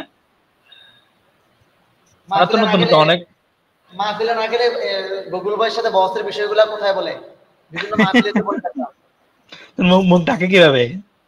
মুখ দেখলে মাহফিল করে কেন? মানে কমেন্ট দেখলে আপনি বোঝেন না কারা পাগল হইছে? কমেন্ট দেখলে বোঝা যায়। আচ্ছা আচ্ছা, বুঝছি। ইস্তিরাব কাকে বলে একটু শুনি, বলবেন কি? এই ধরনের কোন পরিভাষার কথা আমি জানি? ইস্তিরাব এই ধরনের কোন পরিভাষার কথা আমি জানি না। আচ্ছা, নতুন নতুন আবিষ্কার হইতাছে, নতুন নতুন আবিষ্কার হইতাছে। ইস্তিরাব, ইস্তিরাব অনেক বিষয় আবিষ্কার হয়েছে। 19 এপ্রিল শুক্রবার রাত 10:24 ইস্তিরাব আবিষ্কার হয়েছে। আবিষ্কার করছেন মেহেদী হাসান ভাই। শাস্ত্রীয় জ্ঞান এই পরিভাষা কি কোনো মুহাদ্দিসের ভাষা নাকি ওসামা সাহেবের ভাষা? তবে আলী হাসান ইনকিতা সনদ ও মুরসাল হাদিসকে টিকাতে গিয়ে, নিজেদের উসুল টিকাতে গিয়ে ইমাম ইরাকি রহমতুল্লাহ আলাইহি এর নামে মিথ্যাচার করে ধরা খেয়েছেন। কি ধরা দিয়েছে? কি লেখছে? শাস্ত্রীয় জ্ঞান এই পরিভাষা কি কোনো মুহাদ্দিসের ভাষা নাকি ওসামা সাহেবের ভাষা? গোল্ডেন চেন কোন মুহাদ্দিসের ভাষা? গোল্ডেন চেন চান্দু, এটা কোন মুহাদ্দিসের পরিভাষা? কোন মুহাদ্দিস বলছে গোল্ডেন চেন? এগুলা বাদ দেন জুবাইর ভাই, এগুলা নিয়ে কথা বললে সারা রাত কথা বলা যাবে। এগুলো ফাও, বুঝছেন? এই বেচারা মেহেদী ভাই আমাদের হৃদয়ের মানুষ, কোনো কাজ কাম নাই, হয়তো এখন আপাতত হয়তো ঈদের ছুটিতে আছে, আইসা একটু সময় কাটাইতেছে আর কি। বাদ দেন এগুলো। পুরো আহলে হাদিসকে চ্যালেঞ্জ করা হয়েছে। হ্যাঁ, পুরো আহলে হাদিসকে চ্যালেঞ্জ, গোটা আহলে হাদিস পরিবারকে। এর মধ্যে নাম্বার 1 এ থাকবে যারা একেবারে টপ লেভেলের আছে, আবু বকর জাকারিয়া, এই যে আকীদার ইমাম, এবং এই ইমামের যত মুসল্লি আছে সবাইকে চ্যালেঞ্জ। এই 6টা চ্যালেঞ্জের জবাব তারা দিয়ে দেবে। আফসানা আফসানা নূর বলছেন যে আহলে হাদিসরা প্রাণ যাবে কিন্তু বহস করবে না। এগুলো তো পুরানো কথা, এদের প্রাণ যাবে বহস করবে না, এগুলো পুরানো কথা। আচ্ছা, মাহাদি ভাইয়ের ছুটির কমেন্ট গুলো আমরা না পড়ে অন্যগুলো কমেন্ট পড়ি। প্রশ্ন যদি মজা করে উত্তর না দিয়ে উড়িয়ে দেন তাহলে লাইভের কারণ কি? প্রশ্ন যদি মজা করে উত্তর না দিয়ে উড়িয়ে দেন, মজা করে উত্তর না দিয়ে উড়িয়ে দেন, তাহলে লাইভের কারণ কি? আপনি বুঝেন না? আপনি যেমন ভাই, আপনারা যেমন পছন্দ করেন আমরাও তেমন। গুগল বয় উর্ফে পাগলু বয় জাহাঙ্গীর এরা কি করে? এরা কি করে? এরা যে কোয়ালিটির মানুষ, এদের সাথে ওই কোয়ালিটির মানুষ দরকার, এদের সাথে ওই আচরণ দরকার। আচ্ছা, উনি বলছেন এই যে এখন আছে 15, উনি বলতেছেন যে আজ 6, 7, 7-8 জনই ভিডিও দেখতেছি, তবে 2-3 দিন আগে 100-এর উপরে দেখেছি। আরো দেখবেন ইনশাআল্লাহ, এখন তো 15, আরো দেখবেন, বিষয় হয়েছে, সমস্যা নাই। আচ্ছা, আপাতত এরকম আর কোনো কমেন্ট নাই। মেহেদী ভাইয়ের ছুটির কমেন্ট গুলাই আছে শুধু, আর এরকম কোনো কমেন্ট নাই। আচ্ছা, এটা একটু দেখেন তো, আমরা ব্রাদার রাহুল ভাইকে বহসের জন্য বানিয়ে এখন রেস্টে আছি। আচ্ছা, উনি বহসের জন্য রেস্টে আছে। আলহামদুলিল্লাহ, সে একাই হানাফি মাযহাবের বিরুদ্ধে বাঘের হুঙ্কার দিয়ে বিজয় অর্জন করেছে। সুম্মা আলহামদুলিল্লাহ। কি ভাই? আমি বলছিলাম মাঝে মধ্যে আপনারা বলতাম যে বাস্তবতা পাইছেন এখন, যে এরা আসলে এমনই, এরা শায়েখরাও পরোক্ষভাবে এই গুগল বইকে এরা সমর্থন দিচ্ছে, এবং গুগল বইকে দিয়ে নিজেরা বহস থেকে পিছানোর জন্য গুগল বইকে হাতিয়ার হিসেবে তারা ব্যবহার করতেছে। এটা তারা সরাসরি বলে না, তাদের আচরণ থেকে আমরা এটা বুঝি, এবং এটা আজকে বাস্তব। এই যে মেহেদী ভাইয়ের কমেন্ট থেকে এটা কিন্তু বাস্তবতা আপনি বুঝতে পারছেন, যে এখানে স্পষ্ট লাগছে আমরা ব্রাদার রাহুল ভাইকে বহসের জন্য বানিয়ে এখন রেস্টে আছি। মানে আমরা শায়েখরা ব্রাদার রাহুলকে বহসের জন্য প্রস্তুত করছি, কারণ সে বহসে হাইরে গেলে আমাদের কিচ্ছু আসে যায় না, শায়েখদের কিচ্ছু আসে যায় না, সে জেনারেল, সে হারলে তাতে আমাদের কি, আমরা থেকে তার সাথে বহসে বসে নেই। তো তার মাধ্যমে তাকে মূলত ঢাল হিসাবে ব্যবহার করতেছে। আবু তোহা আদনান ভাইকে যেমন ভাবে তারা ছুড়ে মারছে, আর রেজাউল করিম আপনার ভাই সহ অন্যরা তাকে যেভাবে বুকে জড়াই নিছে, একটা সময় এমন আসতে পারে রুহুল আমিনকেও তারা এইভাবে ছুড়ে মারবে এবং ওলামায়ে দেওবন্দ তাদেরকে জড়াই নেবে। আজকে যদি রুহুল আমিন গুগল বয় সে যদি আবু তোহা আদনান ভাইয়ের মতো আহলে হাদিস মতাদর্শ ছেড়ে সে যদি দেওবন্দীদের কাছে চলে আসে, তাহলে আজকেই দেখবেন আহলে হাদিসরা তাকে জাহেল বলতে বলতে বলতে বলতে ফেনা তুলে ফেলবে। এটা অভিজ্ঞতা থেকে বলছি, তাকে জাহেল বলতে বলতে ফেনা তুলে ফেলবে। কিন্তু এখন কিন্তু সে বড় শায়েখ, মস্তবর সকল আহলে হাদিস পুরো পরিবারের মধ্যে তার মতো এমন বড় মুবাহিস আর কেউ নেই, এত বড় বহস করে নেওয়ালা, ডিবেট করে নেওয়ালা আর কেউ নেই, তার মতো বড় শিক্ষিত আর কেউ নেই। কিন্তু যদি সে পোল্টি মারে তখন দেখবেন আহলে হাদিসের পোলাপান করে তারাও কিভাবে পোল্টি মারবে। জি, আসলে আমাদের ধারণাটাই সঠিক হয়েছে যে শায়েখরা ঢাল হিসেবে ব্যবহার করে থাকে আর কি তাকে। আমাদের একবার কমেন্ট করছেন যে তাহলে এক রাহুলের কারণে আপনাদের সব উলট পালট হয়ে গেছে, যে রাহুলকে আপনারা পাত্তা দিতেন না, আজ তার জন্য আপনাদের ঘুম হারাম হয়ে গেছে নাকি? হ্যাঁ ভাই, কোন জাহেল যদি উশৃঙ্খল করে, কোন জাহেল যদি মুসলমানদের মধ্যে বিশৃঙ্খলা সৃষ্টি করে ধর্মের নাম দিয়া, তাহলে ওলামায়ে কেরাম ঘুমাবে কেমন করে? আপনি এটা ভাবেন কি করে? কোন জাহেল যদি ফিতনা সৃষ্টি করে ধর্মের নামে, ইসলাম ধর্মের নামে মুসলমানদের মধ্যে কোন জাহেল যদি ফিতনা সৃষ্টি করে, তাহলে ওলামায়ে কেরাম ঘুমাবে, এটা আপনি ভাবেন কি করে? তাহলে ওলামায়ে কেরামের দায়িত্বটা কি? ওলামায়ে কেরামের ঘুম হারাম হবে এটাই স্বাভাবিক। এই কমন বিষয়টা আপনি বুঝেন না আসিফ ভাই? ওলামায়ে কেরামের কাজই তো এটা। কোন জাহেল যখন ইসলাম ধর্মের উপরে ধর্মের নাম দিয়া যখন বিশৃঙ্খলা সৃষ্টি করবে, তখন ওলামায়ে কেরাম স্বাভাবিকভাবে ব্যথিত হবেন এবং তাদের ঘুম হারাম হবে, এটাই স্বাভাবিক। জি, আশা করি এরকম আর আমরা কমেন্ট দেখছি না। আজকে লাইভটা এখানে শেষ করতে চাচ্ছি আর কি, যদি শেষ কোনো কথা থাকে। জি, শেষ করে দেন। সুপ্রিয় দর্শক শ্রোতা, আমরা আজকে লাইভটা এখানে শেষ করতে যাচ্ছি। ধন্যবাদ জানাচ্ছি আমরা ফেজ দাতুর সত্যের মুখোমুখি এই প্ল্যাটফর্ম পক্ষ থেকে যারা আমাদের সঙ্গে যুক্ত ছিলেন এবং পরবর্তীতেও দেখবেন। আপনাদের সকলকে আমরা ফেজ দাতুর সত্যের মুখোমুখি এই প্ল্যাটফর্ম পক্ষ থেকে আন্তরিক শুভেচ্ছা এবং মোবারকবাদ জানাচ্ছি, এবং আপনাদেরকে বলবো ইনশাআল্লাহ তাআলা আমরা অবশ্যই আগামীকাল অথবা আগামীকাল না হলে ইনশাআল্লাহ পরশু আমরা আরেকটি বিষয় নিয়ে লাইভ করব, তারাবির বিষয়। তারাবির বিষয়ে 8 রাকাত সম্পর্কে যে দলিলগুলো তারা দিয়ে থাকেন, ইনশাআল্লাহ তাআলা আগামীকাল না হলেও আমরা পরশুর দিকে ইনশাআল্লাহ তাআলা এই বিষয় নিয়ে আমরা দালালিক আলোচনা করব। তাদের দলিলগুলো আমরা পর্যালোচনা করব যে তাদের দলিলগুলোর অবস্থা আসলে কেমন। তো আজকের লাইভ অনুষ্ঠানটা আমরা এখানে শেষ করছি। আমরা পরবর্তী লাইভ অনুষ্ঠান আমন্ত্রণ জানাচ্ছি এবং আমরা বলবো যে আপনারা এই ধরনের লাইভ অনুষ্ঠানগুলো বেশি বেশি শেয়ার করবেন, যাতে করে সঠিক মেসেজটা জাতির সামনে ক্লিয়ার হয় এবং জাতি বুঝতে পারে যে লামাযহাবীদের ধোঁকা এবং লামাযহাবীদের জালিয়াতি কত বেশি, কত জঘন্য, জাতি এগুলা বুঝতে পারে খুব সহজে।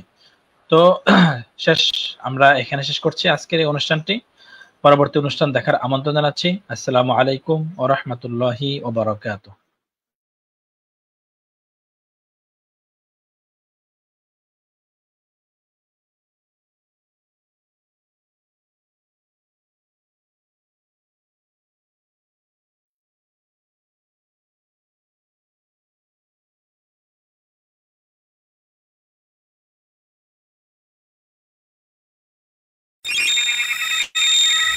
देवबंद ने इस्लाम का परचम दुनिया में लहराया है। जुल्म सितम के दौर के अंदर हक का दीप जलाया है।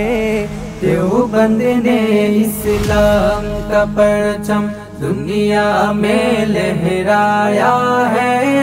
जुल्म सितम के दौर के अंदर हक का दीप जलाया है।